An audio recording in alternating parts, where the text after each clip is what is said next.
Hi, y'all. It's Friday night in Knoxville. We survived the tornado, like legitimate tornado in Knox County. That's fucking crazy. But we survived that shit, among other weather and craziness going on this week. Knox County Schools is now on my shit list. Not that they weren't before. We'll talk about that. The state of Tennessee is on my shit list. Not that they weren't before. We'll talk about that. We'll see what Sam thinks about all my shit listing of everybody, apparently. It's like, it's just that government is really good at reassuring me that they're not very good at what they do. But we're almost at agreement at gmail.com. We're on Facebook, we're on Twitter, we're on YouTube.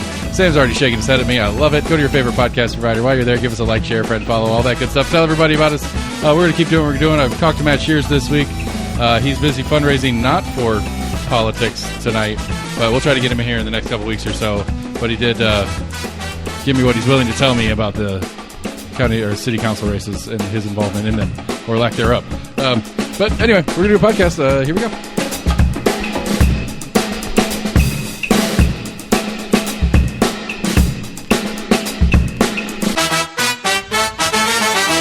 Hey, buddy. Hey. How you do? I be.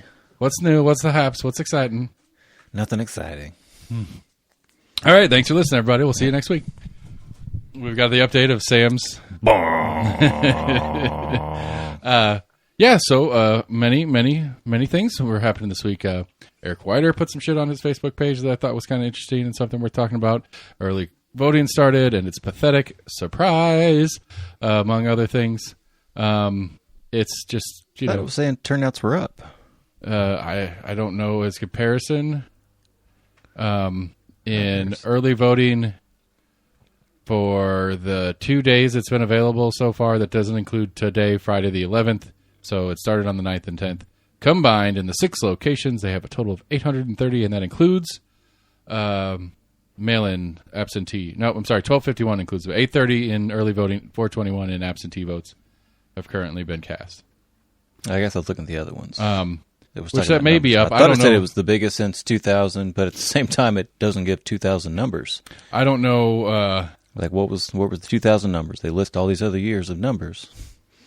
Well, they're trying to do comparables, right? But I mean, they started out saying largest turnout since 2000. No, it's largest turnout. So this is the top 5 city election with the mayor ballot. Oh, gotcha. I'm sorry, top 5 city election turnouts in the last 20 years. 23 years is what it is. It's okay. Not.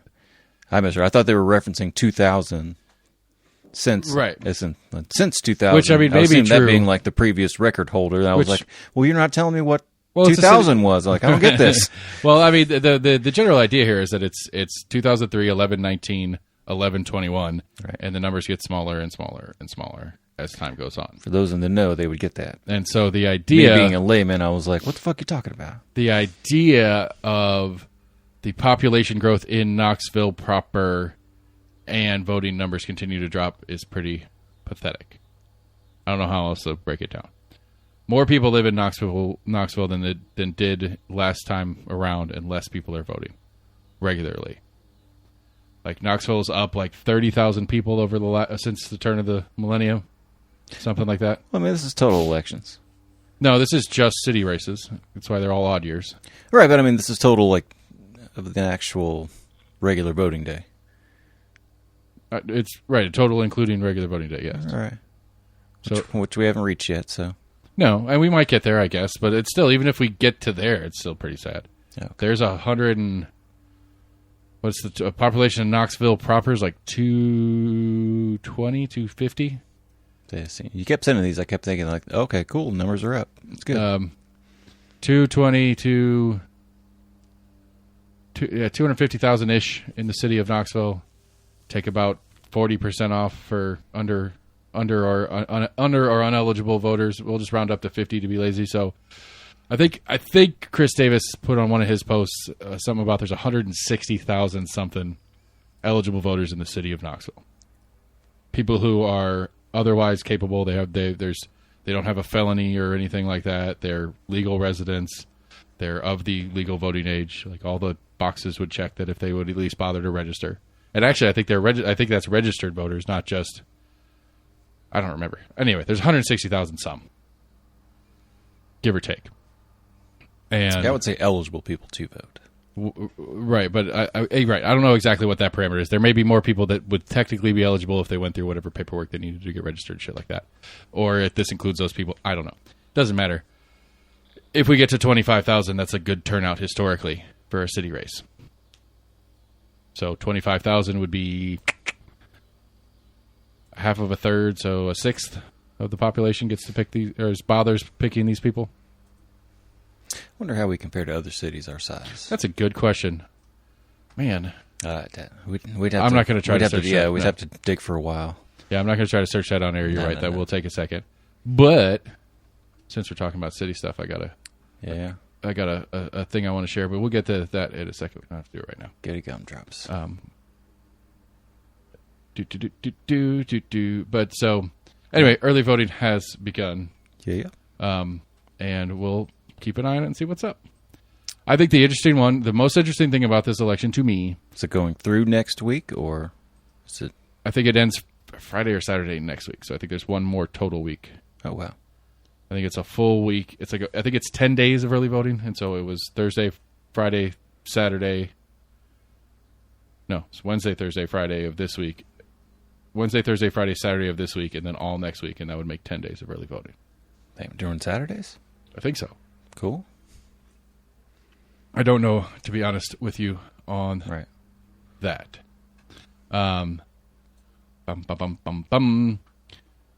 But anyway, see, I should write it at least out. I don't prep my preview, so I can't. I forgot what I already said in the preview that we were going to talk about. Oh, Knox County School sucks. Yeah. So I have a Bearden Middle School student. If you've been paying attention, you might have heard something special going on this week at Bearden Middle School. Did you hear about it? No. Well, they were off today. Just Bearden Middle. No other school in Knox County was off today. Because they decided that Monday, the last day before school started, was the day to start redoing the carpets in the auditorium. And I don't know if you've ever done carpets, especially in that high traffic kind of carpet, that really thin hard mat carpet that you use in commercial spaces. And you glue it to the concrete that's underneath it. And that glue will fuck you up.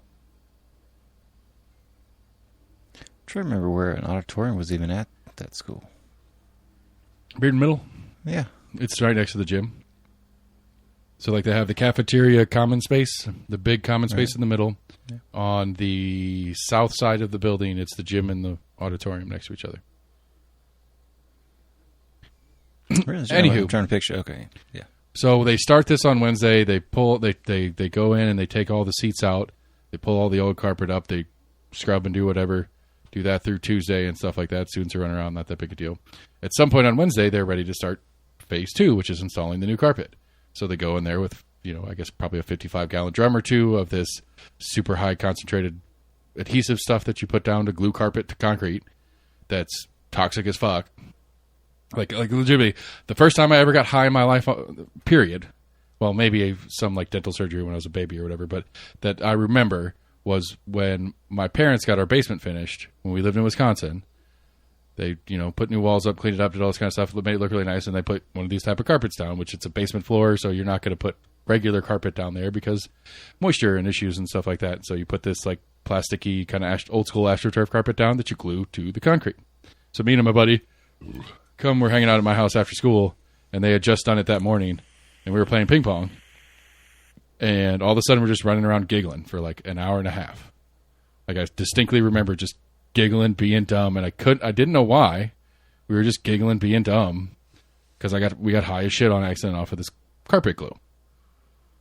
Anyway, moral of the story is they decided that when school is in is the time to do a project involving this fucking high potency, get you high as shit glue, and it was an issue Wednesday for like half the day after as soon as they started doing it, it was an issue. Everybody could smell it in the entire school. They finished Wednesday. They start Thursday, which was 2 hours late because of that storm. It rained overnight Wednesday night into Tuesday, so they put a 2-hour delay on Thursday. Get all that bullshit done, get him to school, and then at 12:54, I get a phone call, text, email, because I get all three every time Knox County Schools does anything, saying, hey, this smell issue is getting to be too much. Come pick your kid up by 1. To which, none of the infrastructure that's not to mention that they haven't figured out how they're doing. They've changed the pickup rules and stuff like that, and it's not going well. But so none of the people are in place. The crossing guard that they usually have that helps the kids at least cross Middlebrook, that kind of subsequently assists with helping traffic move a little bit, even though that's not their job. That person's not there. So at some point, some parent got pissed and tried to turn left across Middlebrook into the parking lot and got T-boned. And so on top of traffic moving slow because we're trying to get all these kids out, there's now an accident at the entrance. So now everything just stops until the wrecker gets there and pulls his car out of the way. Which isn't the school's fault, sort of. I mean, maybe. Not directly the school's fault, at least. But, yeah, so I have 5 minutes, theoretically. I mean, the missus was home. She went and did her best and sat out in Middlebrook for like 30 minutes as the traffic moved inch by inch. You go pick him up and come home. But it really just kind of, I don't know, like, why would you not do this project? I don't know, the week before this week, maybe. Like, I would think that there are some projects that you say, we do not do this while school's in session, or we do this on Friday. And I know it might be overtime for your workers or whomever is doing the project. Be like, we've got to figure out, maybe you guys take Monday off. I don't know if it's a Knox County Schools Engineering that's doing the project or if it's a subcontractor. But maybe if it's Knox County school employees, give them Monday off and let them work Saturday. Or let them do other jobs earlier in the week, but then come Friday and glue Friday afternoon at 4 p.m. after all the kids are gone, and let that glue sit all weekend and clear the building and let them come back Monday. I would think that somebody somewhere has done glue on carpet before and said, hey, it's probably not a good idea to do this when students are here. I would think. I would hope. Yeah. You think they would have thought of that before they started. Like, hey, we're getting ready to start this. You realize once we start this, you've got like 48 hours before it's acceptable to have people breathing this in. Yeah. Well, I would assume it was something. I'm assuming they were doing other things in the auditorium than just the carpet. So if they're doing the carpet, they've got to rip up all the seats. I think they're redoing the whole. So it may have just been a whole clusterfuck of the lead up of getting all the other shit done until they were finally ready to do the carpet, and they were expecting to have it done, a week before school started, and then just, a couple days stretched here and there. Right, and maybe that weather that came in on Monday or whatever put them behind a little bit, and they should have been done before or something. I mean, I understand that stuff happens, right, but I still think that somebody, the principal probably specifically, should have put some thought into, okay, we don't need the auditorium for these days. So that part's okay, but is there anything that they're going to be doing that may fall onto the rest of the student body, even though they're physically in that room?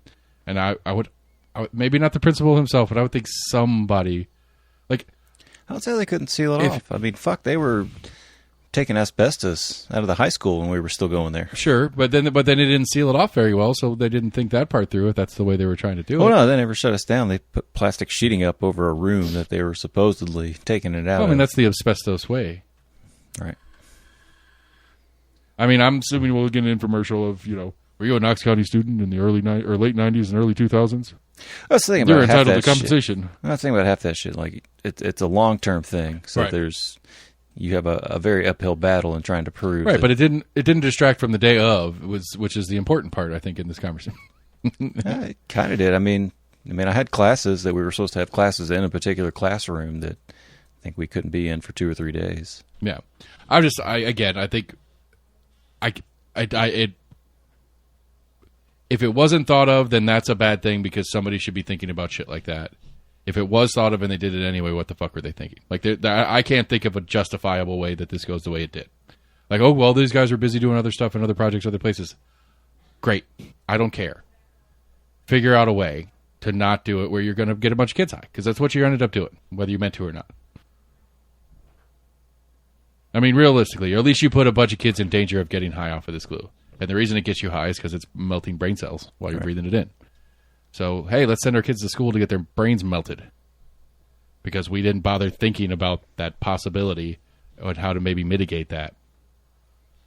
I mean, I don't know how much the school has much say over what gets done. I'm sure it's probably done more at like the county level. I mean, I don't know what, but it doesn't matter, whether it's the state level too. It's, but I'm saying those your people that are priority probably organizing that. But I would think your top priority is the health and safety of the children, that they can get there. And everybody bitches about gun shit and stuff like that, and it's like, yes, it's a valuable thing to bitch about because school shootings are ridiculous. But I've heard principals and I've heard Governor Lee say something along the lines of, the health and safety of our students is our number one priority. No, it's not, because you wouldn't have done this. No.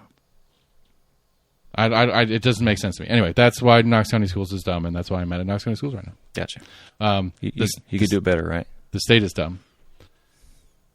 Sure. Yes, I think on stuff of this nature, sure. I mean, on the parking situation or the pickup situation, I called the principal. I said, "Hey, I'll throw some ideas at you. I'm not saying they're the best ideas ever, but this new way you're doing it is not going to work.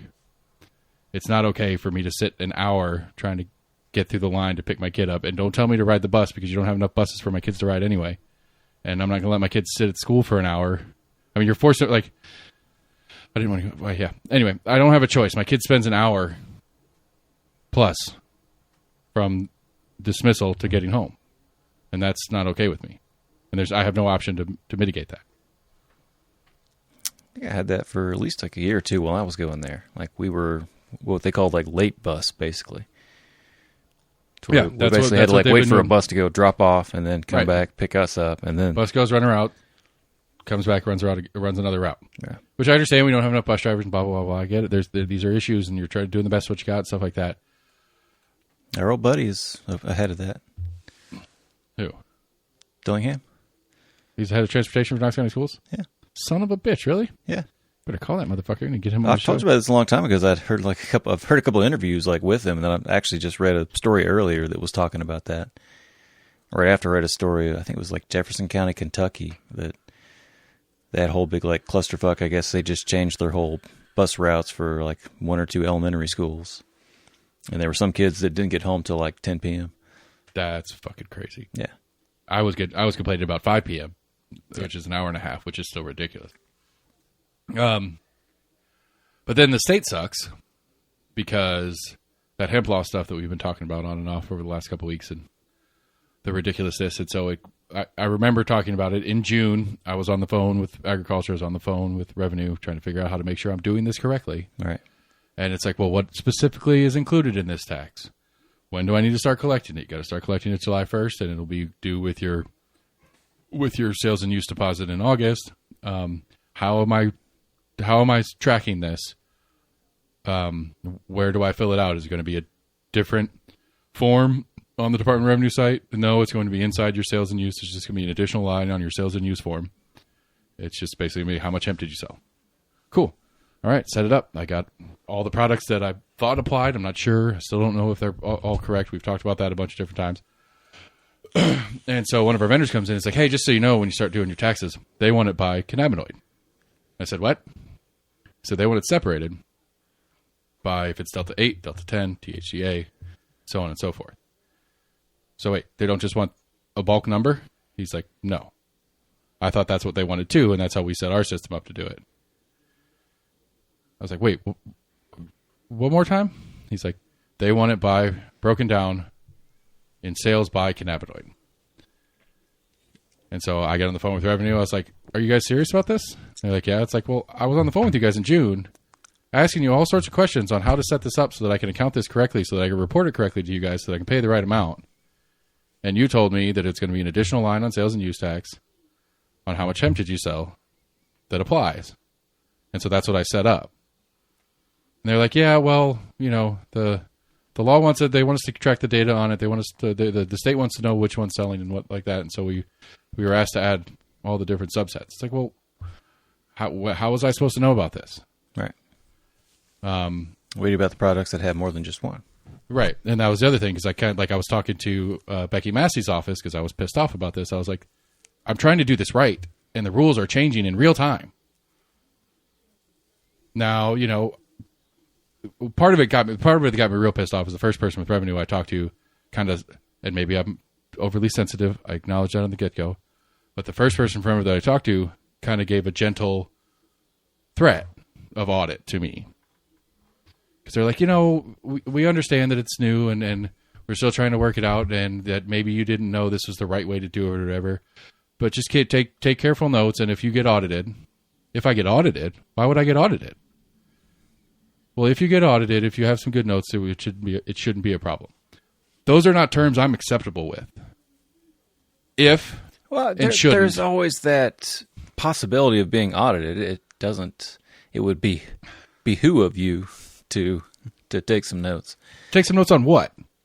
I'm going to go, you want me to go back and for every transaction we had that included a hemp item and build my own spreadsheet of every single item sold and what column it should go under?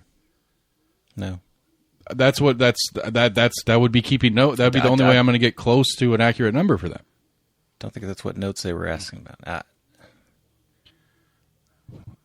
I mean, I'm sure there's some middle ground between what you thought they were supposed to and then now what you expect them to. I would like to think so. I would say that the notes thing would be that somewhere in between. Right. My notes are going to be, I asked you how to do this. I did it how you told me, and you changed it in between the time you told me it and the time you actually did it. Never mind. I don't find this acceptable. They shouldn't be the ones putting the gray area out for me to fuck up in. And me to feel even for a second like I'm in some sort of jeopardy because I'm trying to do this correctly. That is not okay with me. And so, anyway, I called Massey's office. I called Gloria Johnson and kind of laid into both of them about it. And Massey's office got me in touch with somebody higher up in revenue. And they're like, no, we understand. Still no real clarification on what I'm asking, because I asked the question too. It's like, well, if like the liquor tax asks, like by the state's definition of liquor, it's just distilled spirits of alcohol by volume above X. They don't ask me for how much tequila or vodka I've sold. They just say, how much liquor did you sell? Right. And I was trying to explain it to this person in revenue as well as in Massey's office. I'm like, if I have a lot of products that if we were using the liquor analogy would be a vodka rum blend. Which category do I put them in? I don't know. I mean, Massey's office doesn't need to know, I guess, but the revenue was like, oh, you just use your best judgment. I don't like those kind of answers on shit like this. Because the one thing, the one department that I'm the most scared of in the state of Tennessee is the Department of Revenue. I mean, they will do everything they can to make sure they get what they think they're owed, and right now they're making up the rules on what they think they're owed, and I don't like that. I want it to be black and white as fuck, and it's not, and it makes me very uncomfortable. Now, yes, I acknowledge it's a new thing going into place. There's going to be hiccups, blah, blah, blah, blah, but it's, to me, again, this goes to the same thing as our school gluing carpets down issue. It's like nobody had the foresight to plan this well. And since it wasn't playing well, it's now rolling out to this. And I like this to me seems like it would, like that specifically wanting it broken down the way they asked for it seems to me that's a pretty blatant specific that you could have had out there sooner. I don't see like that, like somebody's like, oh, hey, it's July 15th. This thing's been running for a couple weeks. Can you make sure that they do it this way? I don't think you could sneak that one in late. That was something that was already known before they even start, but before July, I would hope. Maybe I'm wrong. Because ag is the one that's... Well, could have been a last-minute thing. Like, oh, we need to have them break them down by this. We can't just say everything's a hemp product. Right. Well, ag is the one that actually gets to put the real definitions in place, and they're not even trying to get anything put together until, at best, this coming January, more likely the January after. And so they're the ones that make the rules, but revenue still wants to start collecting now. And so, at best, it's going to be at least 6 months of this weird, I don't know what I'm doing thing, because I'm not going to have a clear definition from revenue. And I don't like it. It makes me uncomfortable. Like, as far as I can tell, D9 proper is not taxable under the special tax. And so, so I'm doing the best I can with the information I have. I don't know what else to tell you guys. Please don't audit me and find the shit out of me for doing this wrong, because you're not giving me enough information to work with. Right.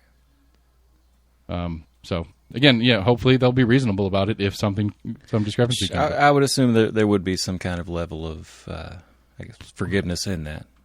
I mean, not to mention... I would assume any judge, if you brought that to them, be like, hey, I was trying to do everything I could. I literally was not given what exactly, and I did my due diligence. I did my very best. There are some levels of the legal system where, ignorance of the law is not necessarily, right. It's not innocence of. Right. I mean, that's like, law school 101. Yeah. Because there's a whole other like philosophical issue that I have, and whoever came up with this, using commerce to be your tax collector is fucking genius. Because it's become, granted I don't work a ton of hours a week or whatever, but trying to deal with taxes, especially right now, getting this all settled in here, has become like a significant part of my work week. There's whole industries, like the accounting industry exists to deal with taxing and stuff like that. There's people that make a living off of dealing with this shit. Yeah. And I think that's just, it's like, I'm collecting the taxes. Why I'm not? That's a job. Why am I not getting paid to do that job for you, state? I should get paid as an employee of the state. You should get paid to operate in commerce. I mean, I'm collecting taxes on behalf of the state. I'm doing a job for the state. I think the state should pay me for that. Yes, because the state, I pay the state to operate other ways. I pay for franchise excise tax. I pay property tax. I pay employee taxes. So you want like a rebate for?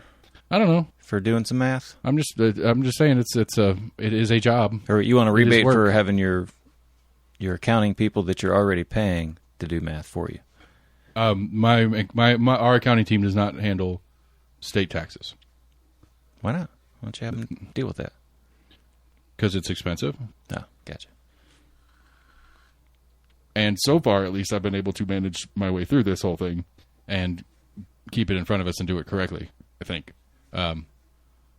And yeah, I don't know. I don't even try to mess with IRS stuff, and that's what our accounting team is really after. They do IRS and payroll stuff. Yeah. Keep up with payroll taxes and that kind of jazz. So, the big numbers. The big numbers. Well, the even scarier department of government than the state revenue would be the federal revenue.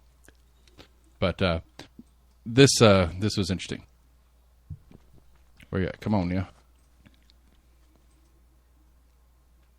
Oh no! Why not you do? Yeah, you're coming through. Why aren't you coming through? Oh, I'm trying to get there. There's a video that was shared with me from Mayor Kincannon. Why isn't it coming through? Let's see. I swear I know what I'm doing.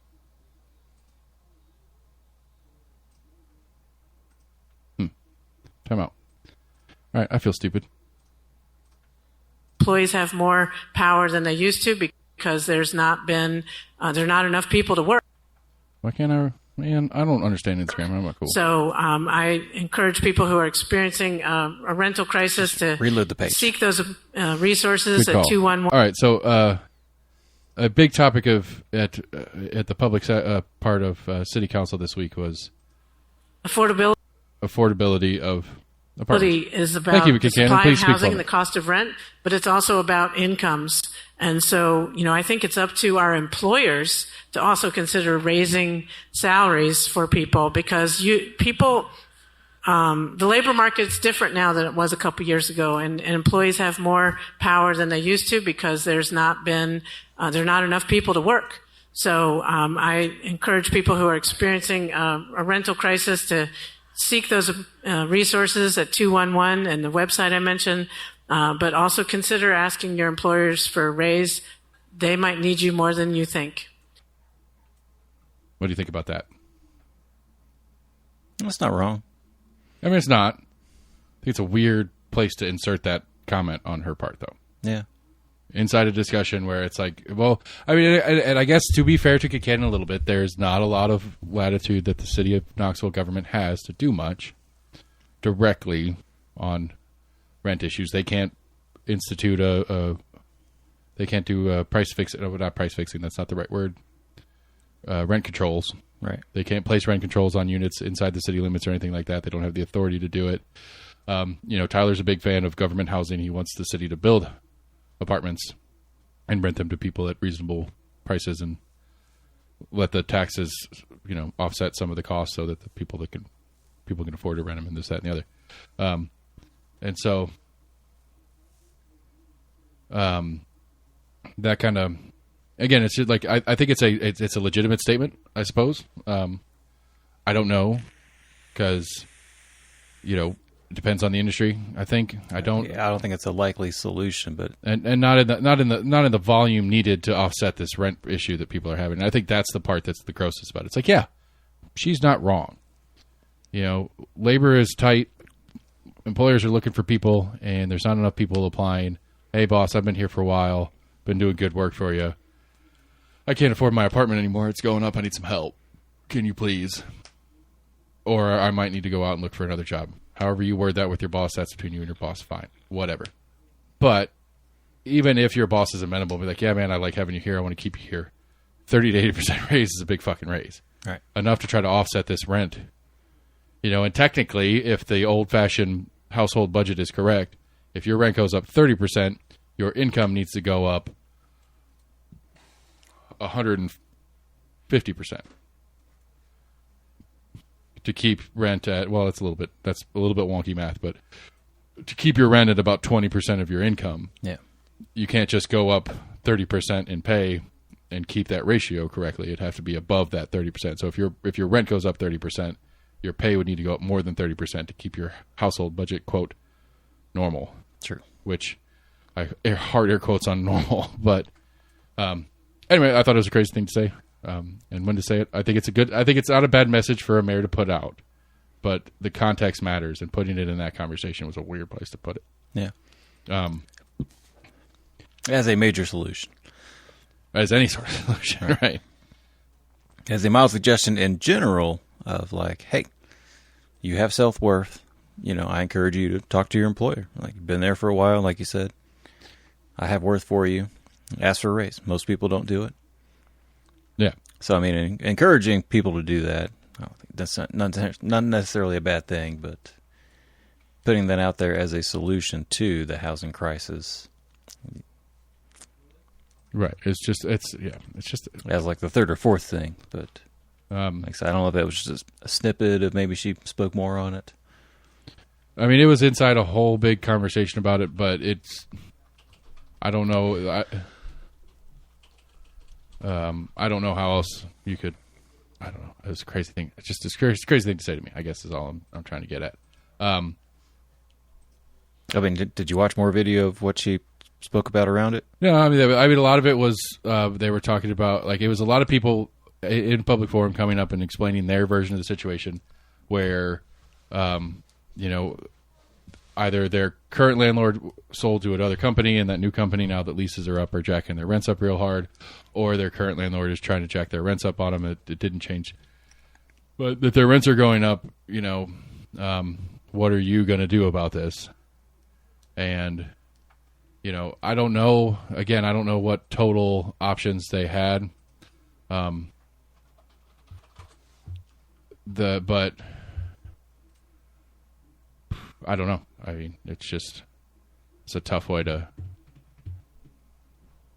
I don't know. I just think it's just a weird answer, I guess, is all I'm getting at. But anyway, it was shared with me, so I wanted to share it with everybody else. Gotcha. And let you guys think about it how you please.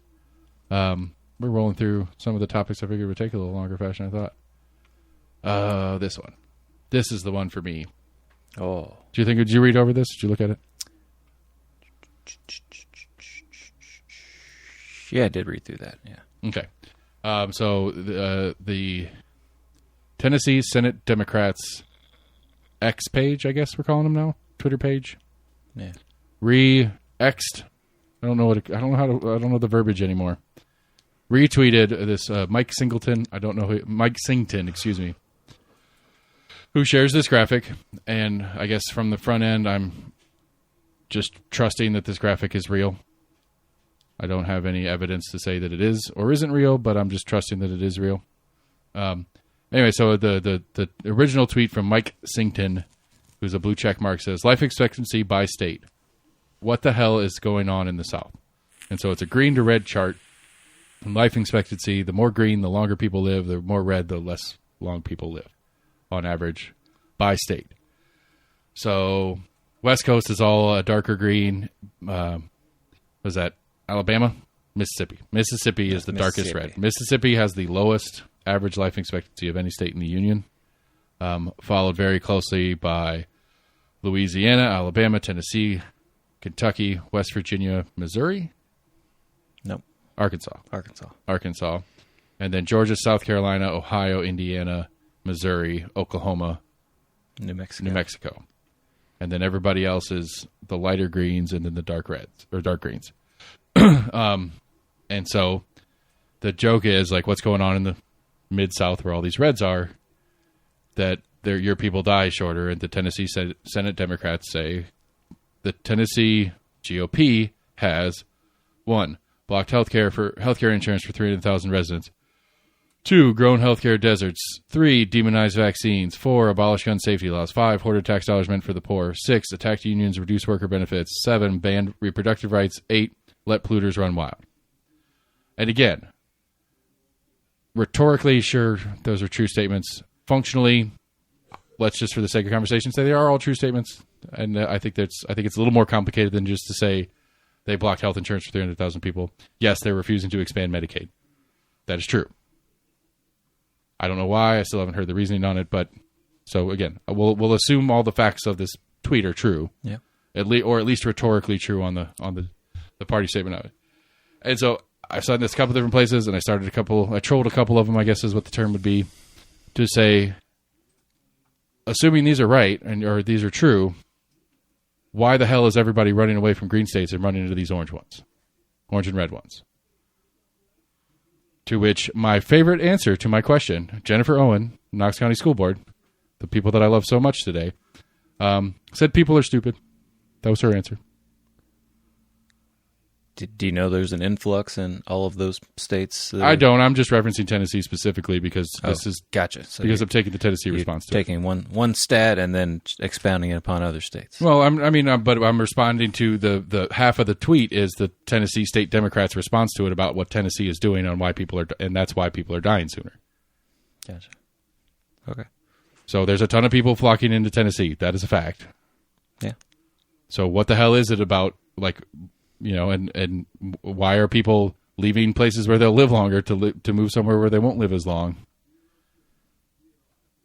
You know, that seems like a weird thing. Think that people look at that when they decide to move to a state? They look at life expectancy rates in states. I don't know if people look at that or not. I doubt they do. I doubt they look at it specifically. Well, then, what are you talking about? I mean, it's not. Well, it's now a semi-known. Some people know that now, and there's still people moving here. I would think that what? I mean, I would. I don't know. What the fuck are you talking about? You're correct. The average person isn't doing it, and I guess that's part of my point. Well, I suppose. And you're like, they should know that now. They might know that now. You're right. That was a dumb thing to say. Now that the tweet has come out from the Tennessee State Democrats, everyone should know this now. You're right. That was a dumb thing to say. I apologize. But it doesn't change the fact that people are coming to Tennessee. Right. And we have one of the lowest cost of livings in the U.S.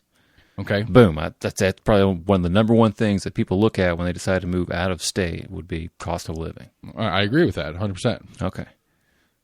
So are we surprised we're having an influx of people coming to Tennessee? But okay. I still think the idea, I guess the idea that the stat's true, whether people know it or not when they're moving, is still an interesting topic. There's obviously something that's the idea that it's a lower cost of living state is for a reason, and it's partially because we don't do all these things. Now, do people do the math and figure that out and say, well, you know, it might be harder for me to live as long down there? No, probably not. But they're obviously coming here knowing that it's cheaper to live here for a reason, because we don't provide as many services. I would think that would be a process that people do. Provide less services. We're more subsidized by the federal TVA. You think people know that? No. Okay. But that's what goes into our lower cost of living. It's not necessarily we have less people on Medicaid, so we have a lower cost of living, or what's else? Grown healthcare deserts. Vaccines. We have a lower cost of living because of that. No, nobody's going to make that kind of association. Okay. So why do we have a lower cost of living? Taxes. Overall, I mean, I think taxes would be a huge factor. we don't have federal tax, but our power for most of the state is subsidized, and we're charged less for power, which makes our general cost of living Sure, that's lower. part. I would say that factors into. But I mean, I guess my point is that I think the number one cost of living is taxes. I think that's a major factor. Taxes and availability of housing, which is falling apart here now, which is why our cost of living is not that great anymore, to be honest. It's still cheap on most things except for homes. We're still cheaper than most other places, but On what? Other than homes? on groceries, and Okay. our gas is cheaper, and Sales tax is up. do it. Our sales tax is Our one sales of tax the is highest in the significant. U.S. It is the highest in the state in the nation. But people don't think about that either when they go into it. True. I guess my assertion in the idea of the comparison of the two facts that we're going to at least assume exist. I mean, I don't think it is a fact that people are flocking to Tennessee. That is a fact. Taking this chart as for fact that people in Tennessee aren't living as long as people in other states, and I'm guessing a number of the states that people live longer in are where they're leaving to come here.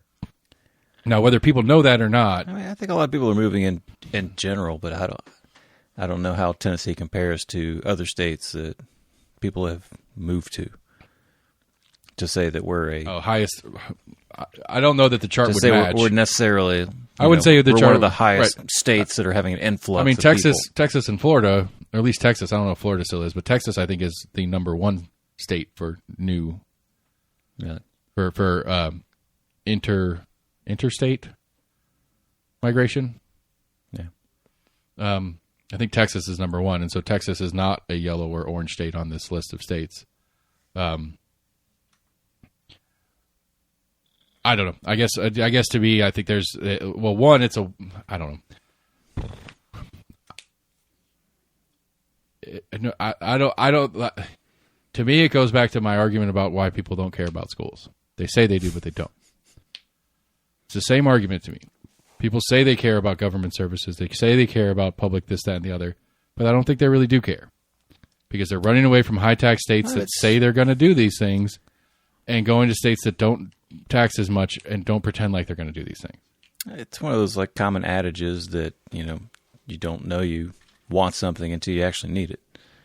Right. Or you don't know how much you like having something until you lose it. Yeah. Same concept. Yeah. Okay. Those are certainly good old fashioned cliches that are probably true. So is the assertion that in the next couple of years, people are going to be like, fuck this, I'm getting out of Tennessee? When they realize what they're not getting for the taxes they're not paying? I think that's really kind of hard to quantify. I think people like to talk a big game about how much they care about social services and how much they care about public schools and how much they care about this, that, and the other. But when it comes right down to it, they want the money that they make to be in their pocket to choose to do with what they want to. That's it. We talked about it before. That, I mean, the cost that it takes to uproot and then move to a completely different state has very high costs that are into that. Especially in today's housing market, where a lot of people, sold their house and they're like, all right, I'm just going to go there. I'll plan on finding a house in the next 2 months, and I'll just and they're in a hotel, renting, or in a hotel, yeah. Sure, agreed. But I don't think. But I still think the calculus in your head when you're making even that decision, which is not a great way to go about it. I don't think, but even the calculus in that decision is. It is so much cheaper. In the reverse, to where they're in the situation, they decide they want to get out of it. And we've talked about before. I mean, most people in definitely below middle income would struggle to move and find another place to stay. Yes. I don't. And then just having that whole like transition period. Everybody's like, oh, well, you know, if you don't like where you live, If you don't like Tennessee laws, move to Kentucky. Right. You just move somewhere else. Right. It's like it's not that simple for most people. For a lot of people, yes, I agree that is true. I would say most. But I would say for most people that are moving into the state of Tennessee, new Tennessee residents, that's not true. I mean, most people aren't making 60, 70 grand plus. Say a majority of people are making less than 50 grand a year. I would say that is true in the aggregate stat of United States citizens, yes. But I would bet you that if the stat exists of people that are leaving high tax metropolitan areas and moving to the South, are much more wealthy that's not true. On average, yeah. Right. And so I don't disagree with you that it's really hard for poor people to move. That's a true statement. But I don't think that applies to what I'm trying to talk about in this conversation. The people that are moving to Tennessee aren't poor people from Chicago trying to get out of the shithole that Chicago is. All right. People moving to Tennessee are people in Chicago right. that are now work from home or some shit like that, and they can get 3 times the house for the same amount of money, or the same house for a third of the amount of money here, not pay state income tax, not live in a city full of murders and stuff, even though Tennessee has a higher murder rate per capita or whatever the fuck it is. Knoxville does. Is it Knoxville or the state of Tennessee? I don't remember the stat on that. But anyway, people leaving these places are doing the calculus saying, well, I don't need to be here for work anymore. The reason I lived in Chicago is because I worked in Chicago. Well, I still do work in my Chicago-based business, but I can do it through Zoom from home, and that home could be anywhere. The remote work thing, I think, is a huge part of this. Yes, I can't really quantify like how many people are actually still able to like work from home. That's a big issue. A lot of issue. jobs you do technically kind of have that ability, but apparently in DC it's a huge employers issue right now.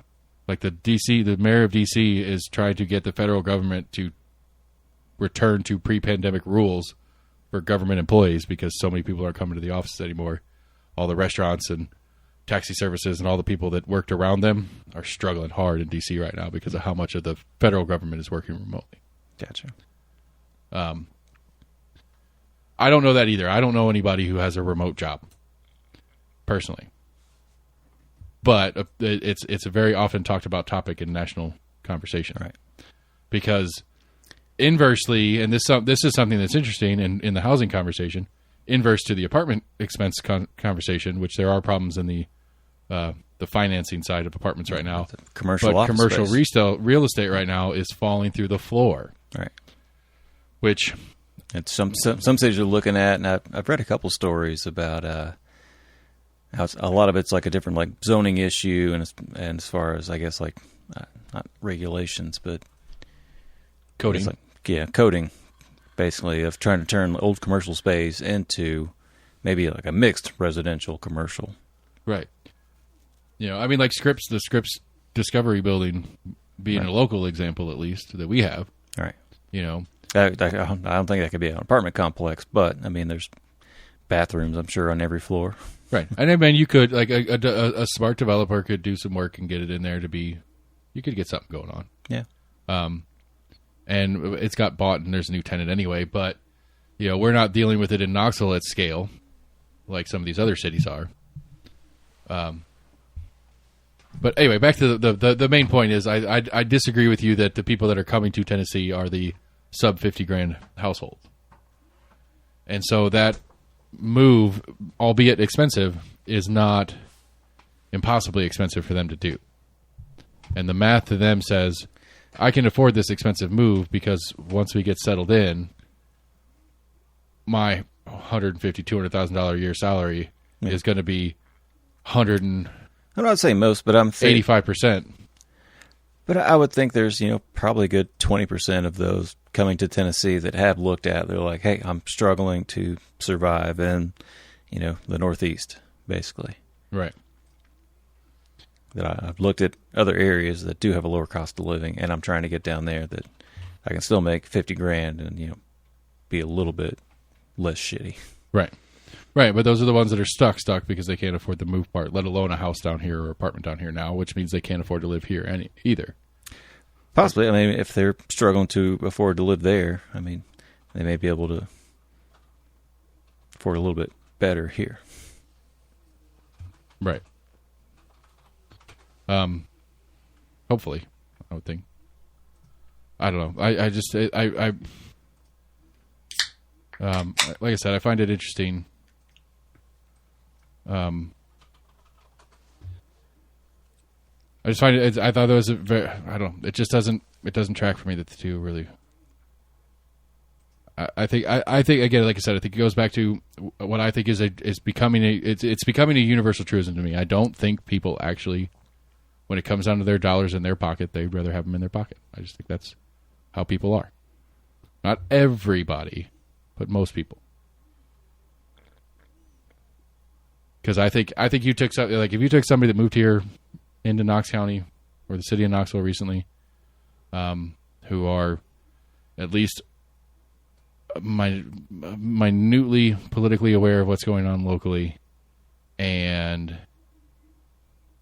obviously not this cycle. Next summer, the city of Knoxville is doing their budget stuff, and they're talking about jacking property tax up threefold. I would say that the people that moved here from New York or whatever are going to be like, no, I don't want that. We're not okay with that. I mean, it's every time there's any tax increase, everybody's like, no, don't do it. All right. But those same people that are like, no, don't do it, are the same people that are like, we need more money for schools. It's like, well, pick a side here. Right. And when it comes down to it, they fight harder to keep their money than they do to put money into things. I don't know. Almost in agreement at gmail.com. Tell me how wrong I am. I would love to hear you because I'm going to have a hard time believing you. All right. But I will listen and I will read.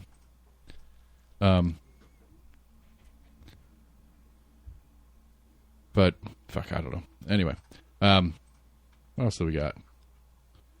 Oh, this waiter thing. I still haven't quite wrapped my head around it. So, Waiter on his Facebook page put I don't know what book of the Bible this is, but it's chapter 38, 39, 40, 41.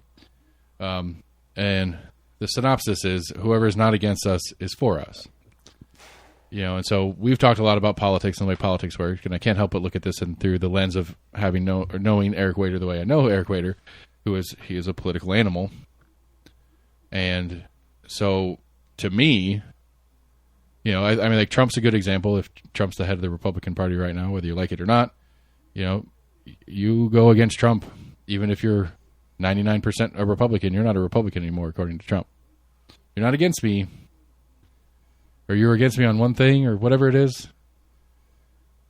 I just thought it was interesting. Anyway, I don't know. This seems like a moot one. It's not really going to go anywhere.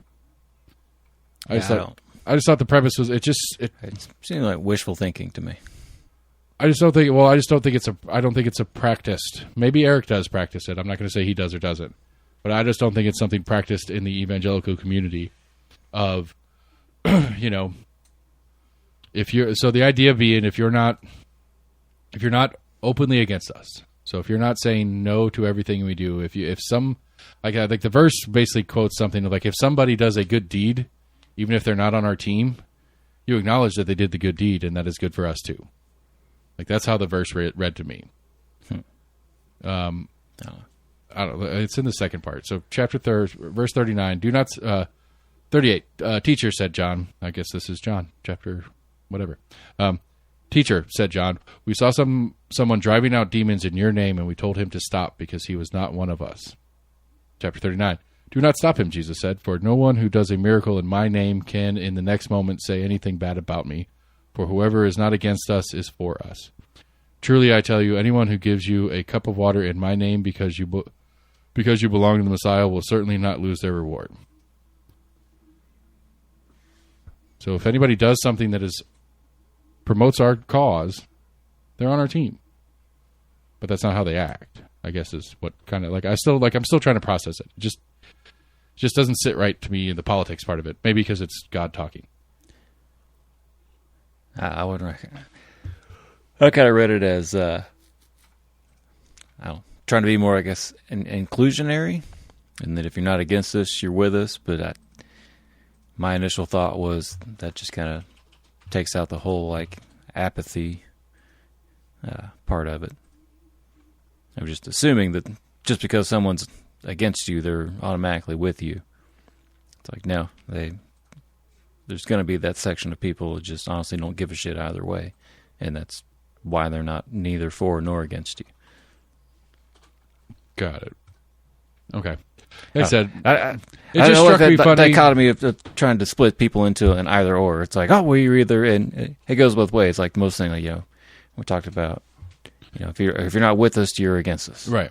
That's what I'm saying. Like that. That just kind of struck me. But it's right. that whole thing is like you've got to pick one or the other. And it's like no, like you have to leave room for people that literally like have no fight in that game whatsoever. Right. Exactly. Because that's what I'm saying. That's what struck me funny about it is because when you get into the politics part of it, it's like you're either with us or you're not.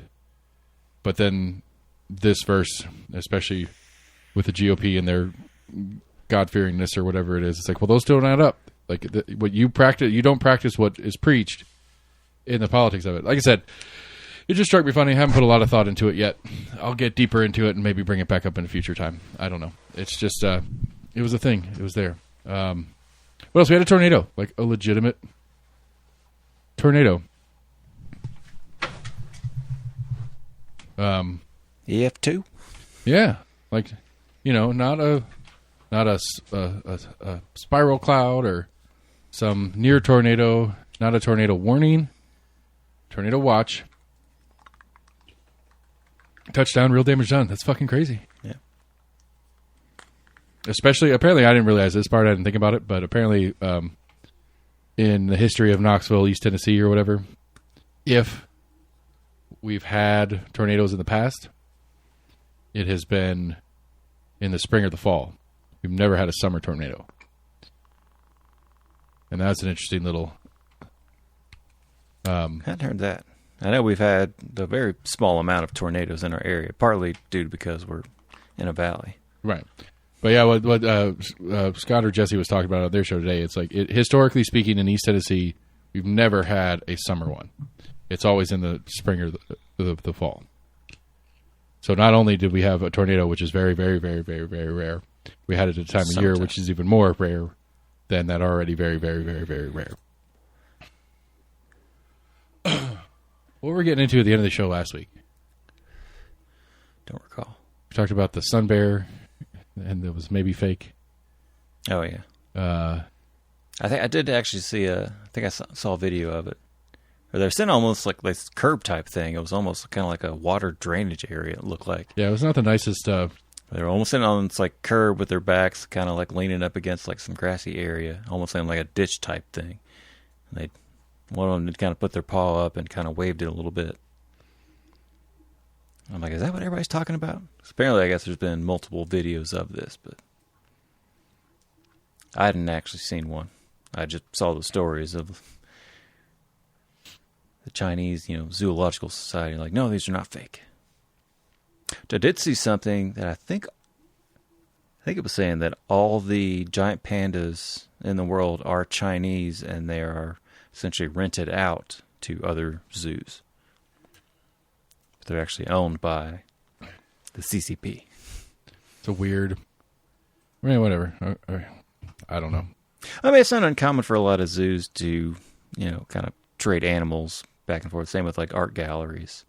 A little bit less, in the zoos, but there are certain animals that we go to a place for a year or two to kind of be on exhibit there for a little while. This isn't what I was trying to remember, but that did remind me of a thing. Like, I cannot remember the comedian name, but he has a great bit on the British Museum. He's an English comedian.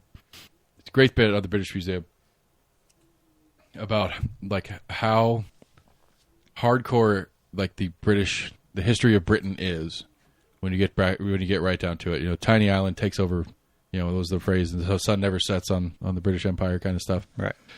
Went, traveled the world, stole all sorts of people's shit and brought it in there. But he's got this really great bit about how it's like, if you came to my house and you stole something, and I saw you steal something, and I saw you take it, and you ran off, went to the police, and me and the police come to your house and say, hey, I saw you take my shit. You'd give me my shit back, right? Well, yeah, I think so. Yeah, whatever. It's like, not the British Museum. So like apparently, and it's been a bunch of different countries have done it, like Egypt and a bunch of other African countries have gone through the, political process of, petitioning the British Museum to give them their shit back. But his whole joke is like, you walk up to the door and be like, hey, you've got our stuff. Can I have it back, please? No, we're still looking at it. It's like, there's no doubt it's our stuff because right there on the plaque next to the thing, it says, this is your stuff. Right. And this is when we took it from you and this, that, and the other. And like, I got me thinking about it, and it's a great, great bit. And I historical antiquities and cultural, whatever, that's your stuff. I get that. But there's also something to me that I think we lose in a lot of this like weird diversity thing that's going on right now. And that like, yes, the British Empire, for an example, being it's not cool that they stole that stuff. I'm not saying that it's okay. And I'm not saying they shouldn't maybe do something to help compensate who they took it from. It does get weird when you have a big gap in time of who you pay it back to. It goes into the reparations conversation that we have here in the States every once in a while too. But there is something that I would think is a net good for the world at large about more people learning more things about your culture than would if it was still in your place. You know what I'm saying? Like, there are people who are fascinated and have become like top level experts on the whatever tribe of wherever because they saw it in a museum when they were a kid. Right. And you could argue that in the capitalistic tourism thing of they would go to that former country that there was the place of that actually has this on display. If they were already into it, but how do they know to get it? Like, if that's what I get what you're saying, but if Polynesian culture, really cool with the boats and the whole thing, right? The tattoos and the fucking giant whatever, all the cool shit that they do, which I think is really cool. It's really neat. It's really fun. Like, if I hadn't been if I wasn't introduced to that in a local way, I wouldn't go, hey, I want to go to Guam to check out the cool cultural history of Guam, because I wouldn't know it exists if I didn't have a local, something more local to me, even just like a Smithsonian in DC, where I could go see some of this stuff and be like, whoa, well, that's cool. I'd want to learn more about this. Where do I learn more about this? In the place it came from. Yeah. But I mean, an example of, I want to say one of the British museums has like one of the largest collections of like the Parthenon, like statues of what was actually used to be on the Parthenon. You can go to the Parthenon and see the Parthenon, but you can't see the statues because they're right. You can't see like what was actually on the facade of it. That was the more ornate aspect of the Parthenon. Now you're looking at the shell of what was the Parthenon, but you got to go to London or whatever to actually go see what. And you might get a really good cast recreation of the statue because you're not going to get the real one because it's in. And how many museums have put recreations on display anyway? That's another one that bothers me. There's a lot of museums. Like Sue. I got no problem with that. Like Sue in Chicago Field Museum, the most complete T-Rex skeleton ever found. Okay. The one out on the floor that you get to look at is a replica. It's like, well, you could have... if you're going to cast it and make replicas, you could have put one...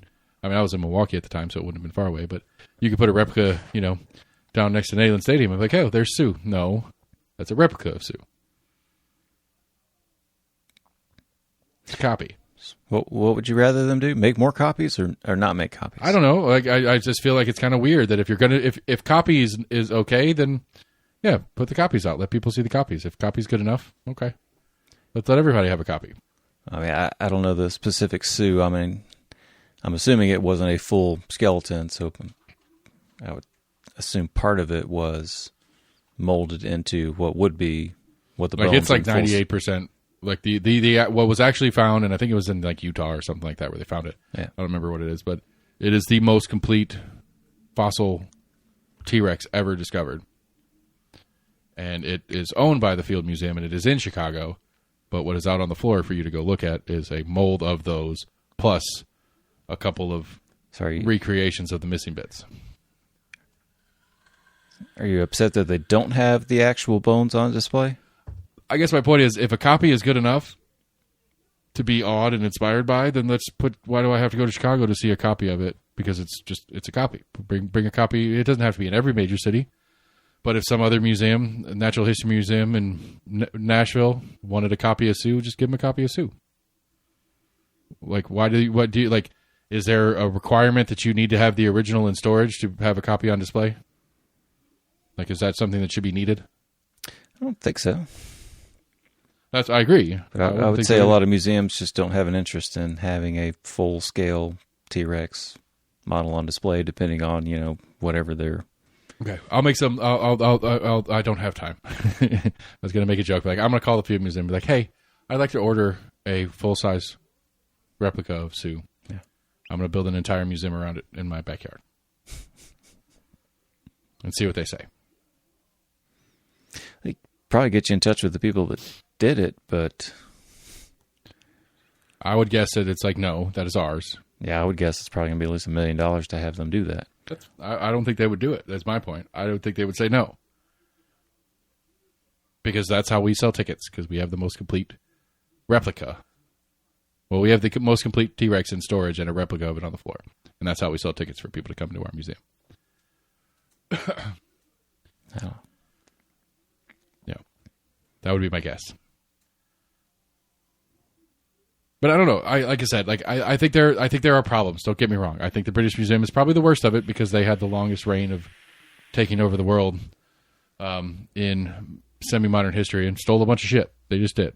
And there's been a slow process of those countries trying to request a lot of that stuff back. But I guess part of it's like, well, you know, okay, it was wrong, I guess, for us to steal it, but we stole it. We did a lot of awful shit. But we've had it for like 200 years, so we get to, I would say, like to keep it, right? Yeah, I mean, but like how far, like, where do we draw the line in that conversation of, well, it was somebody else's before they get to take it back?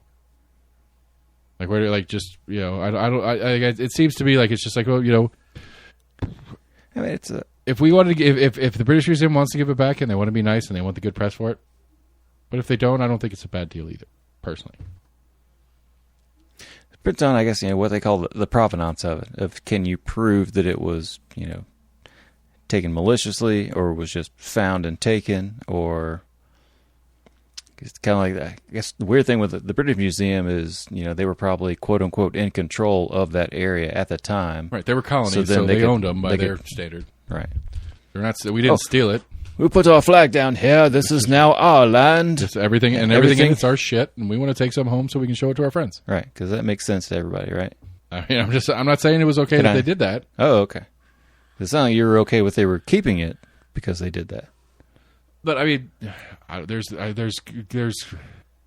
you know, like, I don't know, like it goes back to this weird conversation, like with Ukraine stuff, and like, well, who decides whose borders are real and who agrees on what, and those are internationally recognized borders. Okay, there's a lot of okay. Well, you know. It's changed a good jillion times over the history of humanity.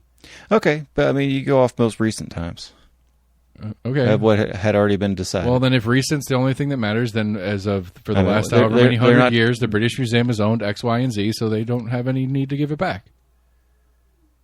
If it was if the most recent agreement is that as of 2000. If this is the line, if this is the property, if this is the provenance, then it's ours, then the British Museum shouldn't have to give their shit back. They didn't have the provenance. Sure they did. They took it hundreds of years ago. There was no provenance when you took it 100 years ago. Well, when they took it 100 years ago, the last time it changed possession was by the current standards legal possession, then it's theirs. They don't need to give it back because we now agree that this line is the real line, and that's the new agreement, then that's the new agreement. That agreement hasn't changed. You know, just because the British left Ghana or wherever they stole this shit from. They left Ghana and they gave the land of Ghana back to its people, or just left, or the French came in, or whoever the fuck fought over it for years and all whatever. And they said, "Deuces, we're out. We're going to keep the shit we took while we're here." Okay. Now we agree that that's Ghana's land and it's not ours anymore, but our stuff's our stuff. I don't see how that's any different. I don't see how that's any different of some arbitrary line drawn in the land. As much sense as it does that when you're talking about, we agree upon some, when you're literally talking about culturally significant artifacts to a country, it makes as much sense. It makes just as sense as a country that came in that. It makes as much sense to me as floating the idea of nuclear war over some line that we agreed upon a couple of years ago. How the fuck are you bringing this into Ukraine shit? Seriously. Because it's just it's this idea that there is some overarching fairness that the world is supposed to have, I guess. The world has ever had some idea of fairness in it. Yeah. Has it not been there? Has it all just been, just take whatever you want? I mean, for the majority of human history, sure. Has it really? Yeah. Yeah, I don't think so. I mean, how many major empires have ever ruled the known world, quote unquote, just in Western civilization? I mean, the majority of Western civilization is based on Rome. 10 to 15?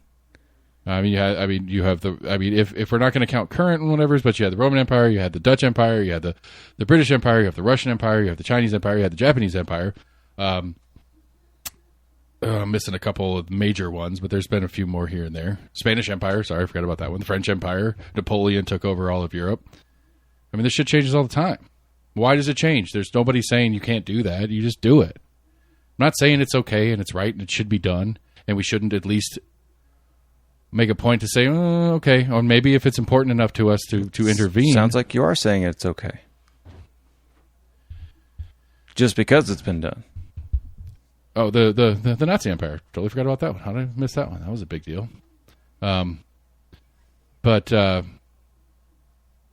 Ottoman Empire. God, I'm just all over the place on this one. Right.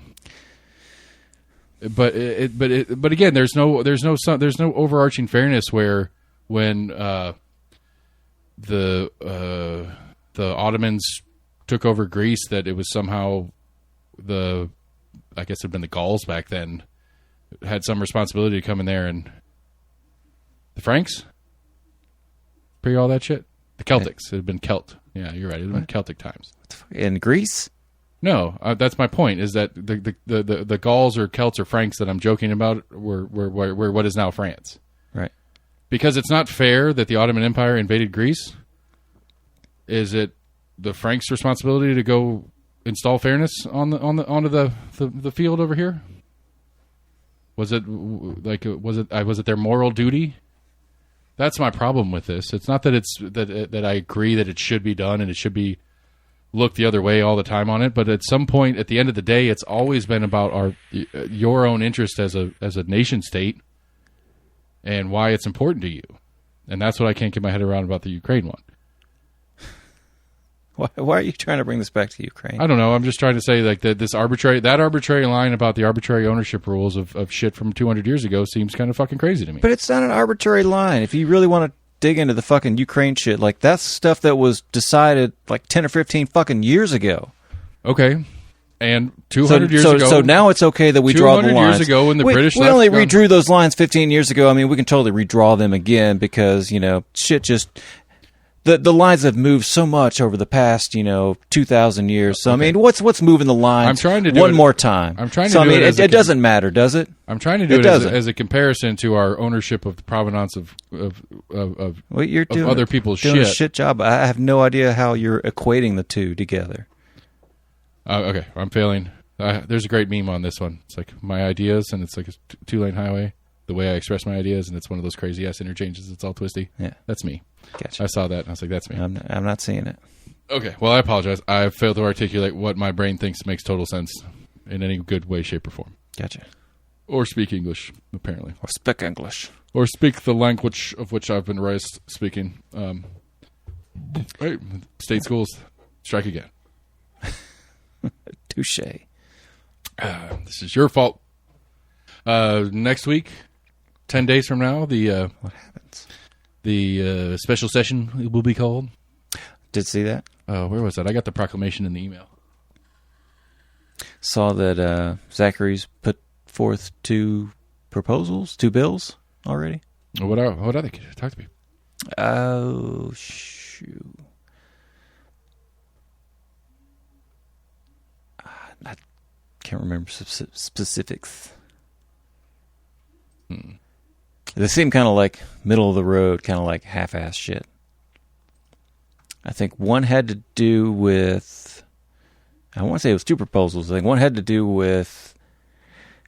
It was kind of like that general idea of a minor's criminal record being expunged once they become an adult, of trying to keep that record available, I guess, once they do turn 18 and then do try to, apply for a gun permit or to buy a license, that their juvenile, possible criminal history would still be available to whoever was looking at selling a firearm or whatever. Really? So that Zachary put that up? Is that they're making it so? He wants to make it so that a sealed record is not sealed I when it comes to gun ownership? Yeah, I believe that's how it kind of read. Whew. Which, I mean, does go a little bit towards I get the logic quote in it, unquote but gun safety. I get the logic behind it, but then Right. why do we seal records? What's the point? Goes back to Max's story about his Ninja Stars. Like, well, if it's a sealed record, it's a sealed record. Well, no, it's not a sealed record, so then don't tell me it's a sealed record, because obviously the military has access to it. Right. So if people have access to it, then it's not sealed. So don't seal it. Or if you would just have a sealed record, you can't buy a gun. Sealed in certain at certain levels.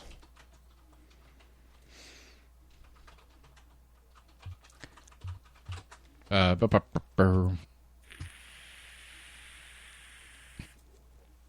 right, so the governor release proclamation has 7 issues. Codification of EO 100 and Tennessee Bureau of Investigation report implementation. Requires reporting of accurate, complete, and timely records from our court clerks to the TBI within 72 hours and requires electronic submissions of dispositions and expungements to the TBI. I think that seems reasonable, that if they're going to go off records, that the records need to be made available quickly. Cool. So, yeah.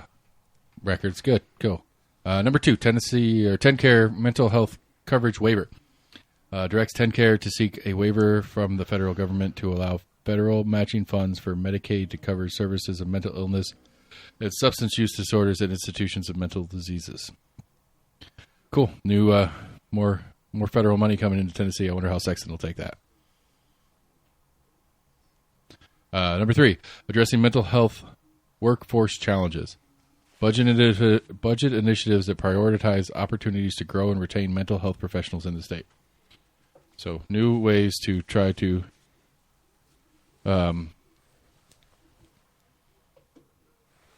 get people to get into mental health, because that is one of the issues that they're having, even in the current mental health system, to get caseworkers and stuff like that because It's been a constant issue. Yeah.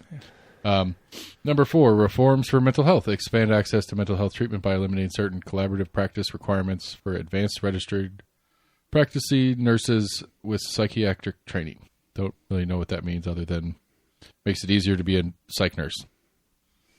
Cool. Kinda, yeah. Strengthening the identification of individuals. Number 5. Strengthening the identification of individuals arrested for felonies provides for collection of DNA at the time of arrest for all felonies. I'm not okay with that one.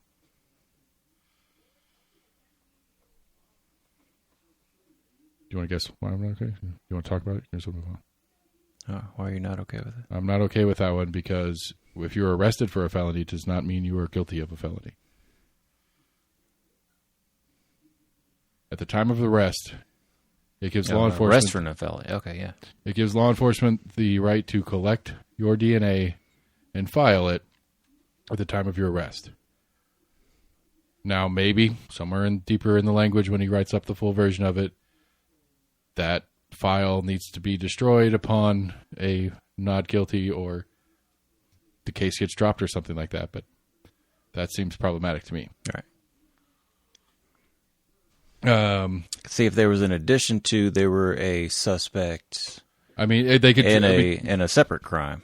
If they arrested for this, is like, oh well, we also had you as listed as a suspect for this, which would probably be a separate court order for a DNA sample. Right. If you just change the wording of that, provides for the collection of DNA at the time of conviction for a felony, right, or that DNA records can be kept on file after conviction of a felony or something of that nature. Okay. But just because you're arrested for a felony I don't think that's fair that you now have public record.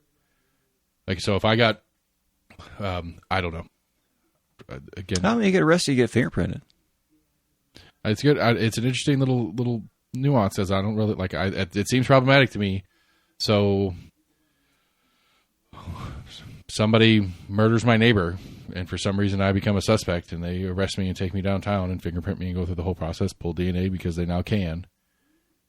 And through the process, they're like, "Nope, you were in." Texas at the time. I mean, I don't know the process. I wouldn't think they would do fingerprinting and a DNA sample at that time, but I don't know. I'm saying it reads to me like at the time of arrest, Right. Which that's when they do the fingerprinting and stuff too. I'm assuming that this is an added thing. I don't think it's a common practice now. Right. No, this is that's what I'm saying. This is the way it reads to me is that this is something he wants to add to the current system. Yeah. And I don't think that's okay. Number 6, human trafficking report. Resolution directing TBI to report on the state of human trafficking in Tennessee. Okay. Yeah. No, don't do that. Don't tell us how bad it is. Well, I mean, like it's going on. I don't know what kind of reports they want. Yeah. But I mean, I guess that's the way the shit works is you have to do this process to budget. I mean, it's really budget. Just this is a budget thing. This is going to allocate a certain amount of funds for TBI to put a team together to compile data and stats to give a report. Promoting safe storage. So they did this last year too. Eliminate taxes on firearm safes and safety devices. Provides free gun locks. Expands safe storage training in state-approved safety courses, and creates a public service announcement to promote safe storage. Which, yeah. To me, it's like, I don't know. That rings ridiculous to me, but I understand that my outlook on it and other people's outlook on it. Like the idea of safe storage. It's like, I could safely store my guns. I had it in my nightstand. I told my kids not to go in my room. Yeah. We had, the accidental discharge of a gun in a backpack at West High School this last year. Yeah. And I'm like, man, it's not easy to accidentally discharge a gun. But then I was thinking about it. It's not hard either. As I said it, I was thinking about it. It's like the easy way to not accidentally discharge a gun is to not have one in the chamber when you're walking around with it. Yeah. And that, to me, that's standard practice to me. That is the proper way to handle a weapon. If you're going to have a gun on your person or in a bag or near you, you don't have it in the chamber. You put one in the chamber when you need it in the chamber, not because you have it. Now, I do know a lot of people that think otherwise, but,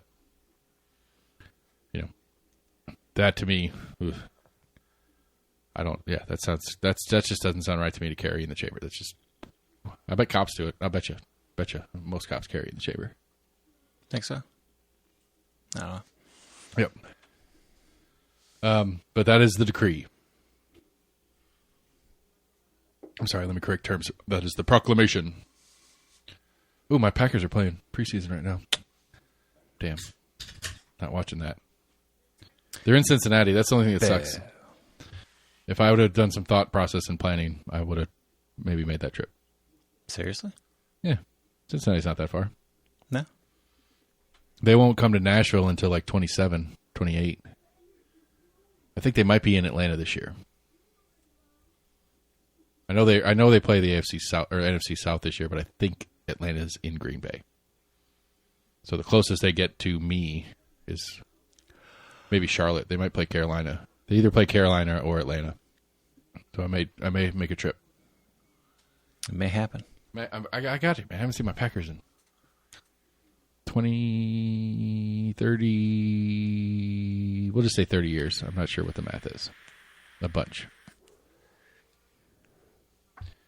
AC wants me to, if the opportunity arises, if my Brewers are playing the Braves in the playoffs this year, he wants me to go down to Atlanta and watch a game with them. Yeah. I don't really want to. Like, I want to hang out with him. I just don't really care to go to Atlanta and spend a bunch of money on a baseball game. Let me see if he wants to go down to Atlanta to find like a cool sports bra. Or I mean, but at you that both point, can it's the same. watch the game at. I mean, if we're gonna do it, I want to go to the game. I mean, No. I'll hang out. If we're just gonna watch it on TV, we'll just watch it here. True. We could do a podcast of it. Nah. I was like, you go to like one of those like sports bars that's specifically, just for like Braves fans. Right. Well, they have that district or whatever right there down by the stadium, which would be kind of cool. I would say.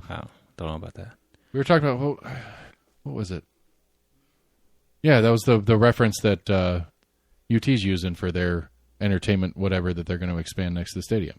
That was Atlanta's version of it? Yeah, it's Atlanta's. It's whatever. It's not Turner Field anymore. It's like SoFi. No, it's not SoFi. Truist might be Truist Park. No idea.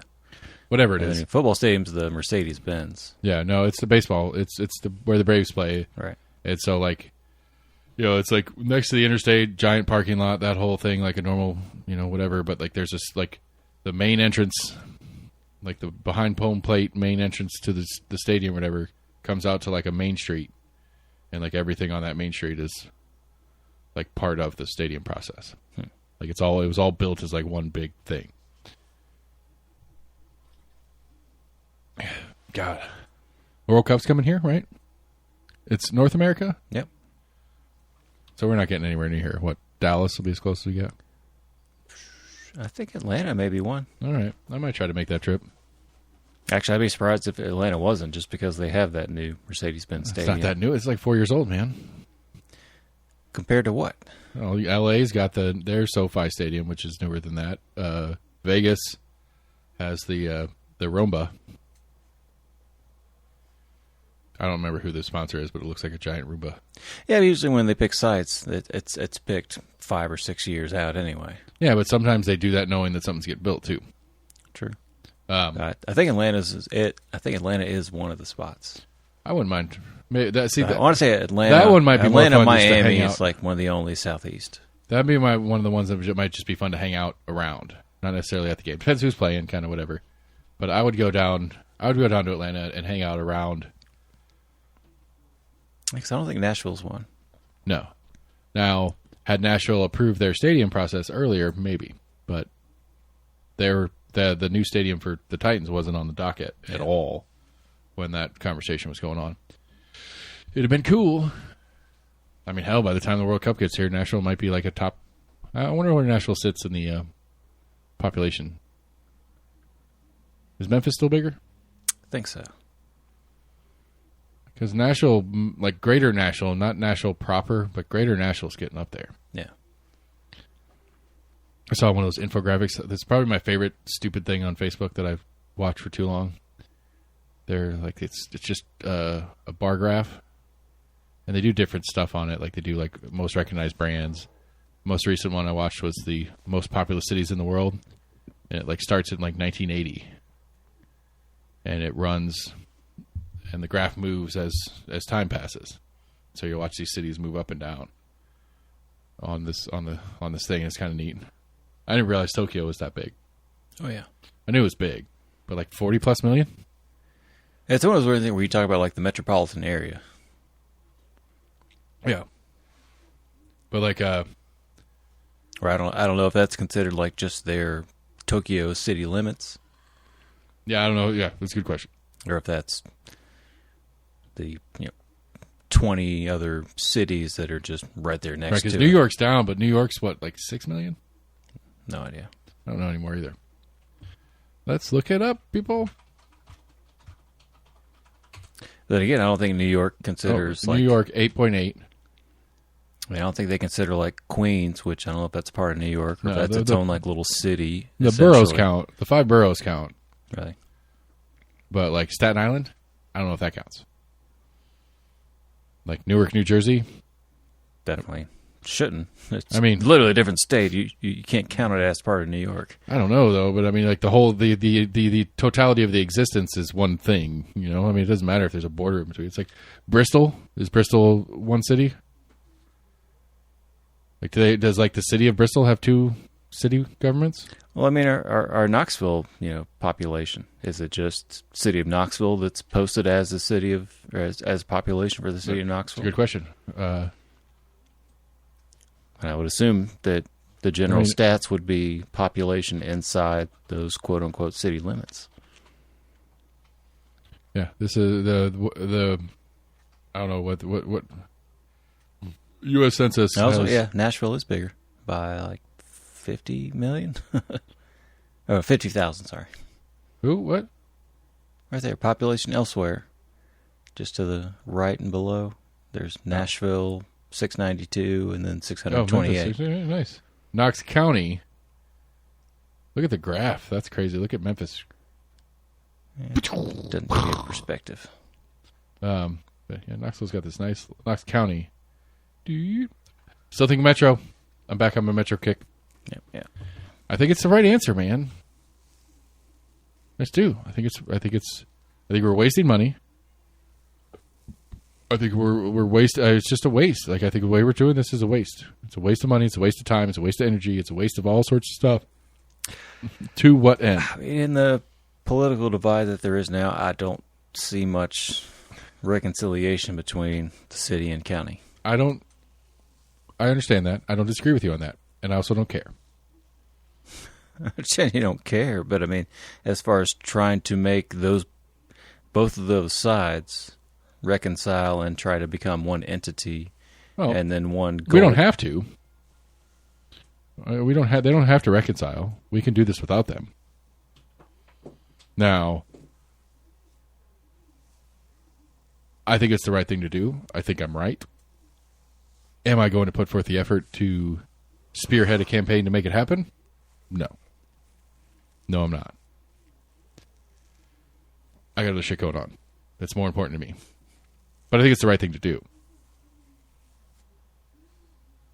Because I think it's, again, like if, and I guess this kind of illustrates my issue. This illustrates my general broad complaint about government and politics and all that shit in general. Is that if the reason you exist is to support me as a citizen, then this metro conversation shouldn't be weird. It shouldn't be, well, you got to get the two bodies to agree on this, that, and the other, and stuff. I don't care. You know what I'm saying? Like, if that's the point, right? That's why government exists, is to keep us, to help us, and right. But at the same time, we need government to function. Yes, and the function. Actually, no. I'd like you to expand on that. What do you mean? It needed to function. Why do we need government to function? What? Why do we need government? Why do we need government to function? Yes. Otherwise, a lot of stuff starts to break down without the function of local government. Okay. I'm not disagreeing with you. I'm just trying to. Okay. It sounded like you were just kind of confused as to. No, yeah. I mean, where please give me your answer to that same question. Where it opposes what I'm getting at on Metro is we need government to function. Yes, because there are things that government does that, as much of a libertarian as I talk about being, I don't think that the private sector could reasonably do in a way that would make sense and make it functional for the totality of humanity or the totality of constituency. Wait, what? You mean there's a political platform out there that wants to run the country as they see fit, but you don't think that it's actually feasible? What? I don't understand how you got what you said out of what I said prior to that. Libertarian Party. Mm-hmm. Not party. Libertarian. Sorry. Philosophy. Libertarian philosophy. Pardon. There's a difference. Sorry. The libertarian philosophy. Mm-hmm.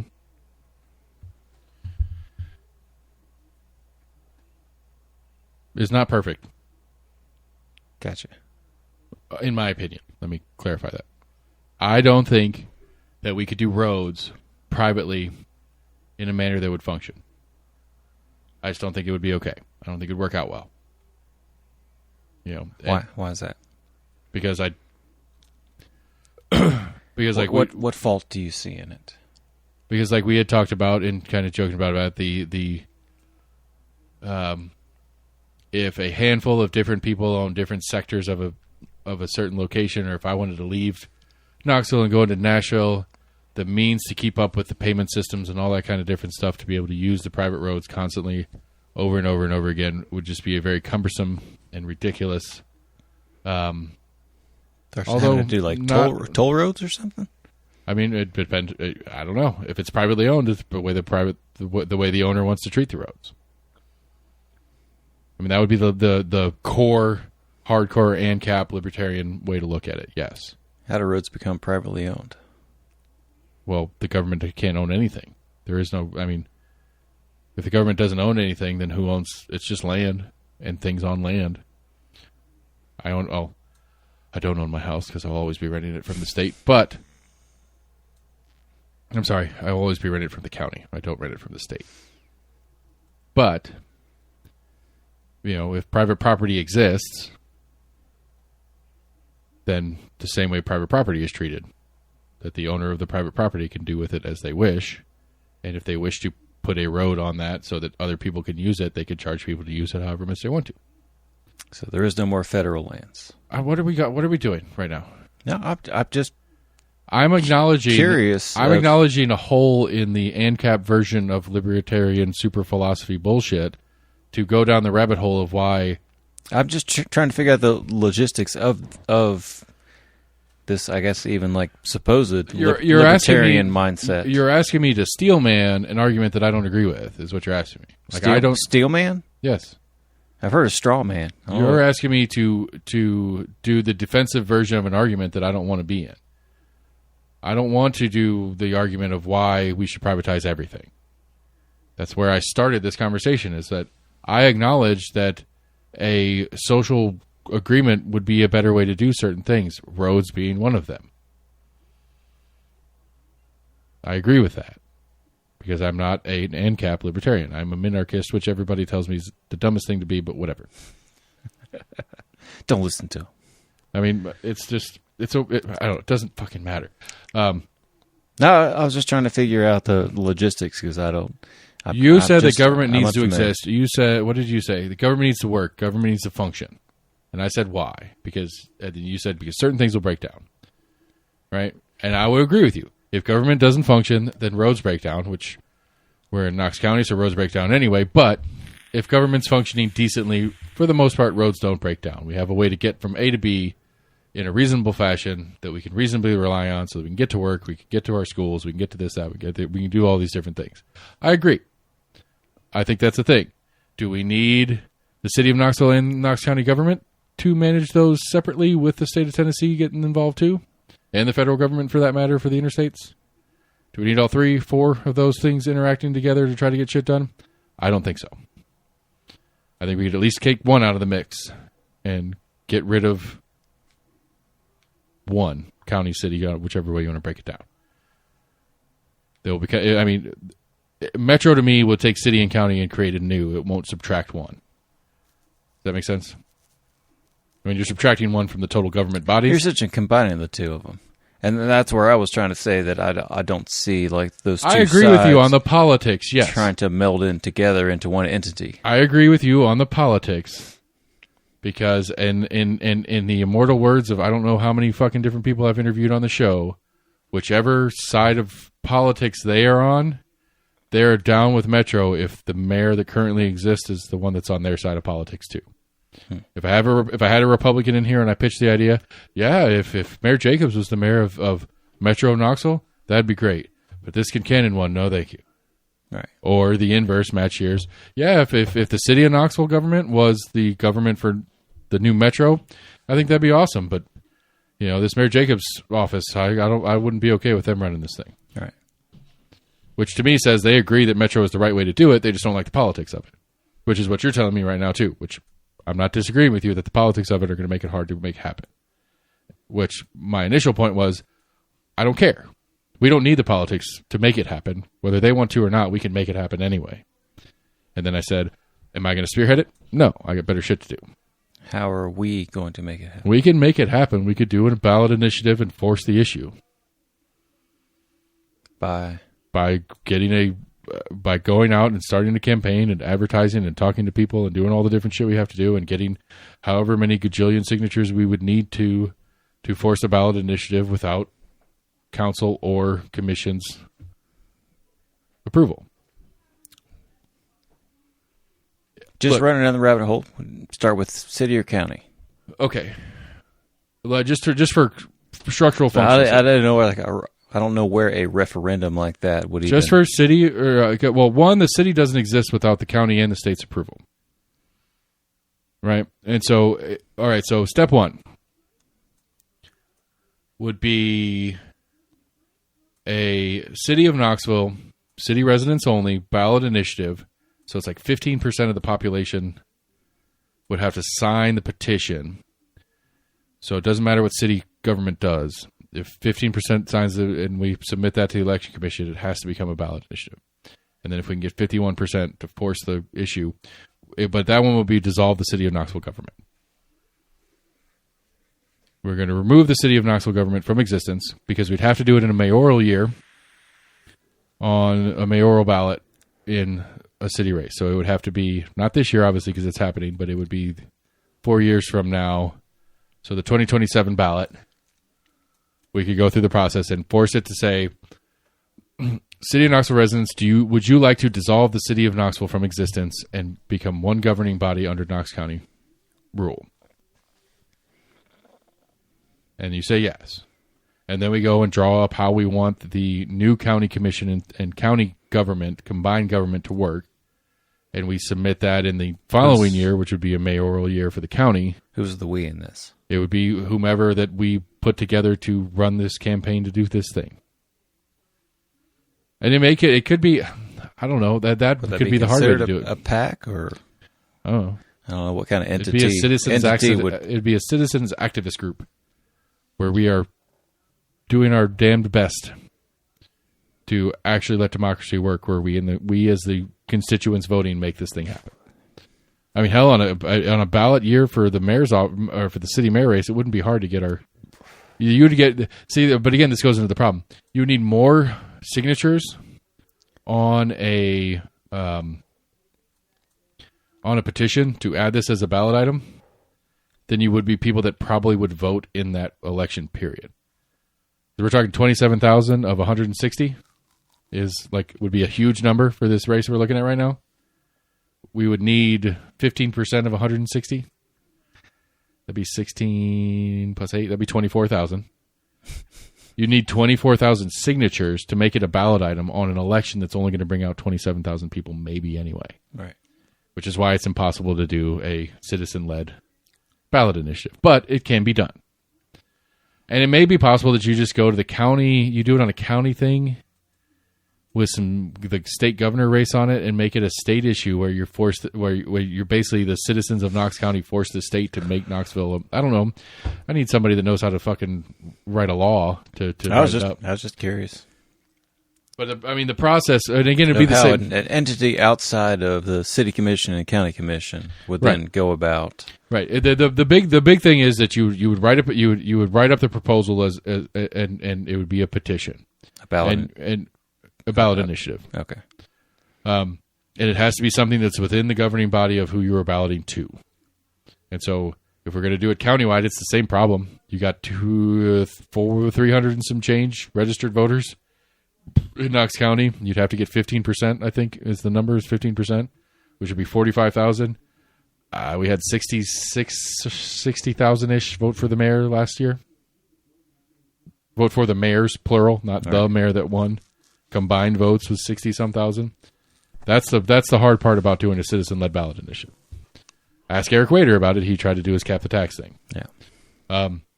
But we can't do it without them. But we could do it and make it a political requirement for them to win their seat. Hey, you're running for city council? Where do you stand on going Metro in Knoxville? Well, I don't know if it's the best. I think blah blah blah. Well, you're not getting my vote. Metro or bust. That's the way you do it, because you get five city council people and a mayor who only won because they said they were pro Metro, and then as soon as they get in office, you lean on them. You said you were pro Metro. You got the votes. Get it done. It's possible. But they can function and not do it. And then you can try to do a recall, which is the same 15% process. Unless you can get one of the city councilors to do the recall for the other city councilors, and they can initiate it. But yeah, that's how you do it. You make it you make it an election issue for what we already exists, and then that's how we do it. I mean, it can be done. Because again, it's the right thing to do. That's the problem with it. But again, going back to my point, and this is what brings people to Tennessee to die sooner. Why is it the right thing to do? I think it's why is it the right thing to do? Yeah. Because what are the most important things the government does? Function. What does function mean? Operate without hindrance. Okay. What's the largest subsection of Knox County's budget? Knox County Schools. Okay. What's the largest subsection of the city of Knoxville's budget? Knox County schools. What? 72% of taxes collected in the city of Knoxville go to Knox County schools.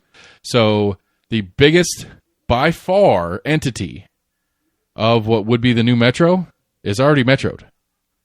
Although one of the mayor candidates running right now wants to bring city schools back. I'm curious. So I need to follow up with that one. What's the second biggest function that the city and/or county government does? Parks and Rec. Planning. Fuck. In my opinion, that's an opinion. That's not a fact.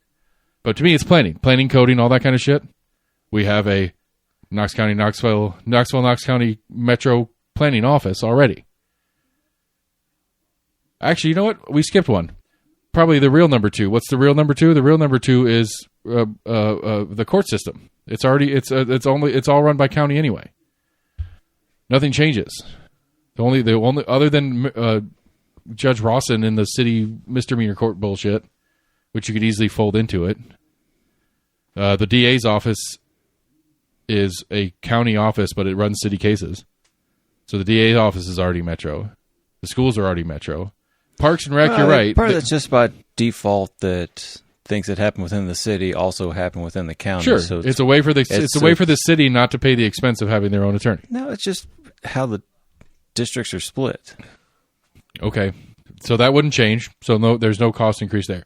But Parks and Rec, we have a Parks and Rec for city. We have a Parks and Rec for county. If you combine the two, it would not be more expensive than the two that already exist combined. It would probably be cheaper.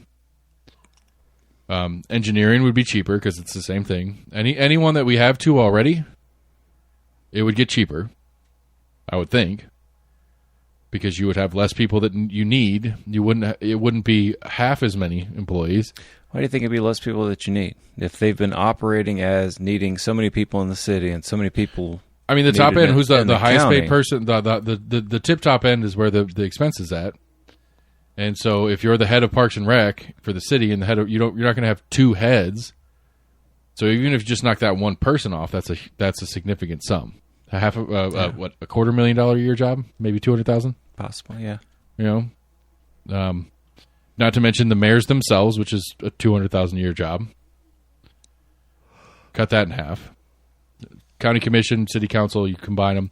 I think you go up to like 15, which is like -2 for what we have right now. So has Nashville been doing a metro council? Yeah, it was 40.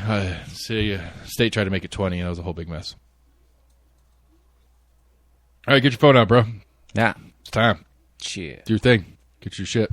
Like I said, I think that's just the right idea. I got one weird one that I read before that. Oh, sorry. I was trying to get you before you started. I know. I'm sorry. What weird one before? Oh, before the news of the weird. Something weird that you want to talk about as part of the regular show? Yeah, that I read as just like as an odd topic. Okay. That I guess is also news of the weird. I'm not sure exactly when it was, but there was a Russian satellite that was put out to, I believe, monitor a moon of Mars that had 3 separate computers.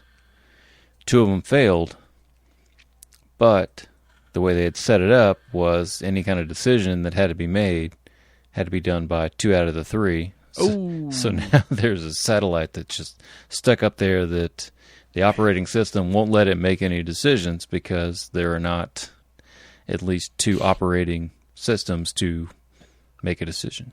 That's the Russians for you, people. That sucks. Yeah. Redundancy is always not the best thing. Oh, didn't have a great one pulled up. What? You want me to play it again? No, let's see here. Redundancy is not always the greatest, I guess. Hadn't read the story yet. Here's the headline. A Finnish man places 26.5 pounds of dynamite in a friend's vehicle and claims it was a joke. All right, see, again, headlines matter. So he put it in there. Yeah. Did he blow it up? No. Say it was a joke. Let's see. The owner of was the the 2 owner cars. a smoker? What? Was the owner a smoker? Because it makes it funnier. I don't know. I mean, that's a funnier joke. How? Because it's scarier. That's the point of those kind of jokes. No. Cigarette's not going to light dynamite unless you just happen to flip it in the back. So one of the 2 cars didn't see it as funny and informed the police, who briefly detained the potential prankster. He is eventually free, but remains a suspect. What? He admitted to placing the explosives on August 3rd in the car It said he didn't intend to blow them up. He was just trying to get him to move it for him because he couldn't legally move it. He faces up to 2 years in prison. Swedish prison's fine. Don't worry about it. Yeah. Gets, Two men live in a small village in the western part of Finland. It was not known where the explosives came from. None of the men were identified. So it's illegal to transport dynamite in Finland? That's illegal to... It's illegal to transport dynamite against the will of the person who's transporting it?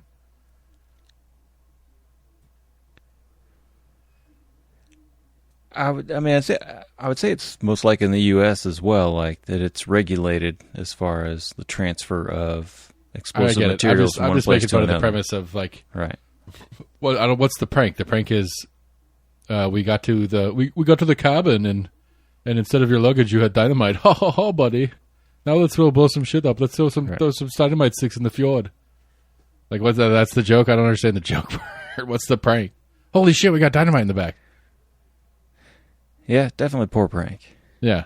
I don't know if the guy, like, if it was actually like sticks and the guy, like, was getting in his car and was like, oh shit, there's 100 sticks of dynamite in my car. Like, what the fuck? Yeah. Not a well executed prank. Haha, got you. I still don't quite understand. Like, yeah. They don't sound like that good of friends to me. Like, you call the cops on him for a dumb prank, or they call the cops because there's dynamite in there. I guess that was before he knew that it was his friend. Right, found out after the fact that it is his buddy. All right. Like, oh, was that you, Johan? Oh, you son of a bitch. You silly bastard. Oh, I already called the cops on you. If I knew it was you, I wouldn't have called the cops. I would have thrown one in your face. I'm not sure how good my accent's right now. I apologize to any of our Finnish listeners. Yeah. Oh, you got one more? Because that was a little bit of a dud. The headline was great. It had potential. It did. It just kind of fell flat. I saw an old man in some Janko shorts yesterday. Some Jankos? Yeah. I don't know if they're actually Janko brand, but they were fucking huge. I saw funny. I think it was like some funny little TikTok of some guy in some fucking Jinko pants. It was like an older guy, probably in like 30s or 40s. Had rollerblades on, and literally took out like a PlayStation 2 and a Super Nintendo and put them in like the back pockets of the Jinko as he continued to then like rollerblade. I'm like, that is... I think the caption was like, the 90s man or whatever.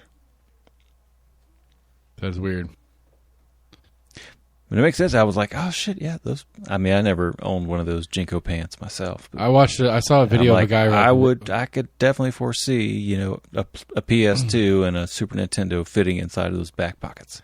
I saw a video of a guy like legitimately like freestyle rollerblading, and it felt really weird. And I was into that shit back in the day. I ain't gonna lie. All right, one more try. Come on, give me one more. I was trying to see if it was any good. Monster hunters wanted in new search for the mythical Loch Ness beast. Yeah.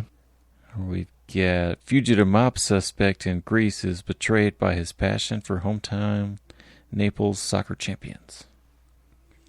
I don't dislike that story. That's been done. Yeah.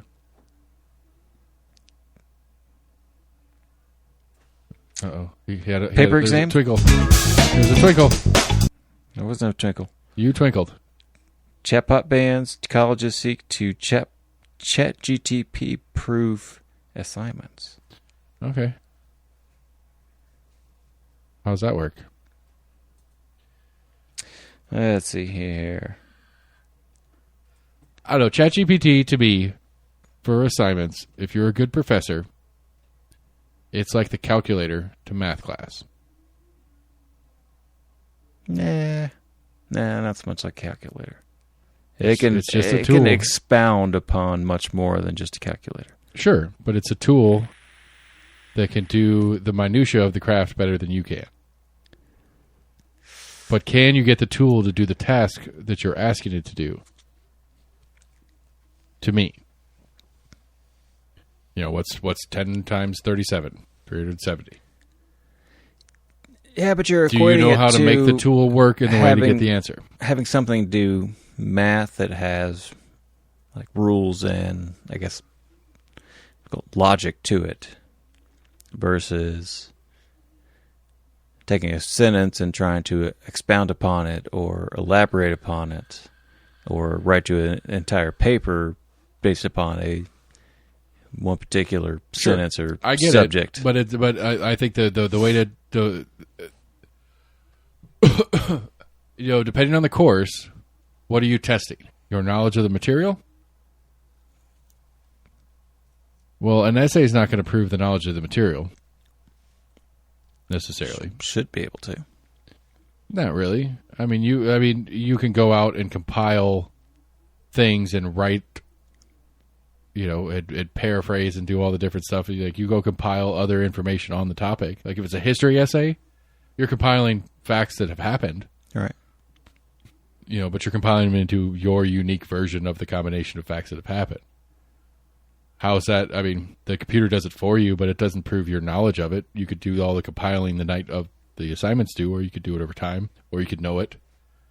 But you're just compiling. I mean, hell, with history especially, you got to cite it, so you're not making shit up. That's the problem with. I mean, that's the problem with ChatGPT that I've heard about more than anything, is that it'll make shit up. All right.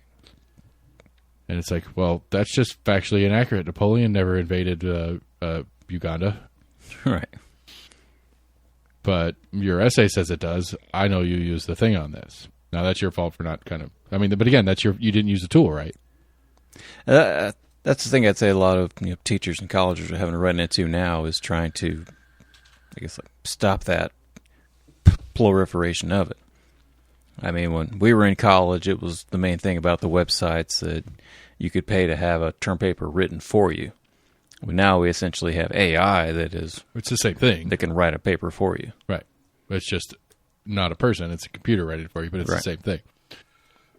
But again, I think it's the same issue. It's like, yes, plagiarism is a problem. Yes, getting somebody else to work for you, the problem is, but like, what are you trying? What is the point of the course? Is that you understand the material. Why do you sigh at that? I think that is a foundational question to education. What is the point? Like, what are you trying to do? If it's all about the piece of paper, you ask like you don't know, and that's what I sigh. Because I don't know, and if my ignorance hurts your feelings, then I apologize. Why did you go to school? Because why? Seriously, like why the fuck did you get a degree? Because you have no concept of why they teach classes for a reason. Because it wasn't a choice to me. Gotcha. It was an assumption. You had no choice to drop out and just stop? I mean, I guess I could have, but with the, my if you saw, I mean, why would the fuck would you continue if you saw the futility of taking these classes? My rationality that then and now are not the same thing. B, I didn't think it was an option for me. I don't care if I was 22, 23 years old when I graduated from college. I was still under the thumb of my parents. I'm still under the thumb of my parents to some degree to today. Right. And it was not an option for me to not graduate from college. It had nothing to do with what I was doing there or what I was being taught or whatever the fuck it was. It was part of the process of my existence as a child of my parents. I don't fault them for it. I get where they're coming from on it. That's fine. But in hindsight, looking back at it, the most important stuff I learned was math equations that I apply to a day-to-day basis for my business. The most important things I learned were general ideas of like the stupid budget thing we were talking about earlier, 20% of your household budget. I didn't even learn that in college. I actually learned that directly from my dad. But like important things that I've learned throughout my life, whether it was in school or elsewhere, are I don't know how you test for those things, and I don't know how. And again, I don't know. It was certainly not the directive that I was after. Okay, so if you're in med school to write an essay on how the pulmonary system works, yeah, does that mean you know how the pulmonary system works? It should. If you can articulate as to how the wouldn't it be better if cardiovascular system works? Maybe or how are you going to show how it works? I don't know. You could use the. I mean, look, how are you going to show that it works? I guess my point is there's no way. Well, no, I mean, how does the professor know that you know it without what? Because you wrote an essay, Right. And at this day and age, Right. not different from our day and age, is you can get somebody else to do it for you. It's very possible. And that's something You know, they've had to try to weed out for many of years of people writing essays for people. But at the same time, the professor still has to grade it upon like what he sees. And so maybe that's part of the problem, is that we have this, and it's part of this system where you have 700 kids in the classroom and you can't actually get to know any of the people per se, and actually get to talk to them and understand in conversation how things actually work and what's actually inside their brain. I don't know. It doesn't seem to me that your ability to write something there's just not a way to individualize education at the college level to that extent that you're talking about. Well, I mean, at the higher level classes, absolutely. When you've got 15, 20 people in a class, you know, and med school that. maybe. But outside of that, the professor literally has to go off of. And maybe what med school is a bad example, written. because med school you could cheat your way through the early portions of it. When you get on the floor with real doctors, they're going to see that you can't do and you don't understand, and they're going to get you out of there quickly. Maybe that's not the best example. But I think other ones that I don't know, like a fucking liberal arts degree, a film study. I don't know. Like, what do you need to know to be a professional of that? Like, what does it matter? And how do you grade the testing and your ability to go out there in the field of whatever it is you're doing? They have I think there are some that make sense. I think engineering makes sense. You go and you sit down and you do the fucking math. They have defined curriculum for each one of those that have been set in stone for many, many years. So I don't know why you can say, like, how do you grade these people on knowing this kind of like knowledge? It's because how you grade it doesn't. We've had that knowledge and the ability to do that for decades, literally. Because how you grade it doesn't necessitate anything on the other side. Yes, okay, fine. We've known how to grade X for 50 years. I mean, I agree. They're grading upon the perception of understanding of it. But it doesn't mean it, right. But okay. Anyway, I don't know. It's too late to start this argument. I don't. Remind me. We'll start this next week when I'm still sober and we have time to continue on, because I don't understand it. It doesn't make sense to me. Yes, some of them do. Some of them do. Some of them are very simple. Do you know the correct equation for? Do you know where to find? And I think that's the number one on a lot of them. Do you know where to find the correct information to make sure X is doable? That's like engineering, architecture, shit like that. Okay, you can draw a cool looking building, but can you build it? Well, I have to. Do you know where to go look? Do you know how to go find out? Do you know who to get in touch with? Like, because to me, finding people that are better at and know the subset of what you're trying to do is more important than knowing how to do anything. What are you talking about? Engineers having to get in touch with someone that knows what they're doing with building something. It depends what it is. I was going to architecture, but if you're an engineer, sorry. I mean, even the same thing. If you're so you're the engineer, you're better at X. The architect comes to you. I'm trying to do this. Can we do this? And you're the engineer, and you're looking at the drawings that they gave you, and you're like, okay, I've never seen something like that, but I kind of see some things that I know how to do, but I see some things that I don't. Who do I know? Who's out there? What are examples of things that are close to this that might make sense that I can push my knowledge against and combine with to see if this thing that's being asked for me is capable of being of happening. And so it's the ability to collaborate, I think, is probably the more important value in a lot of things. Knowing where to look and collaborate. Yeah, I think that's it. What? Fucking John, shut up. Almost agreeing with people. I don't even know what I'm doing anymore. Son of a bitch. Get me started on all the good stuff late. I know we had a good late one last week, too. Engineering and architecture comes down to who you know. That's all it is. Yeah, somebody who's done something close to it before, and you're adding on. We stand on the shoulders of giants. Isn't that the phrase? Almost agreement at gmail.com, Facebook, Twitter, YouTube. Go to the website, almostagreement.com. Go to your favorite podcast provider, get us there. Tell your friends about us. We're going to keep doing what we're doing. You do you. We'll talk to you in a week or so. Bye. Oh, yeah, polar bears are still bigger.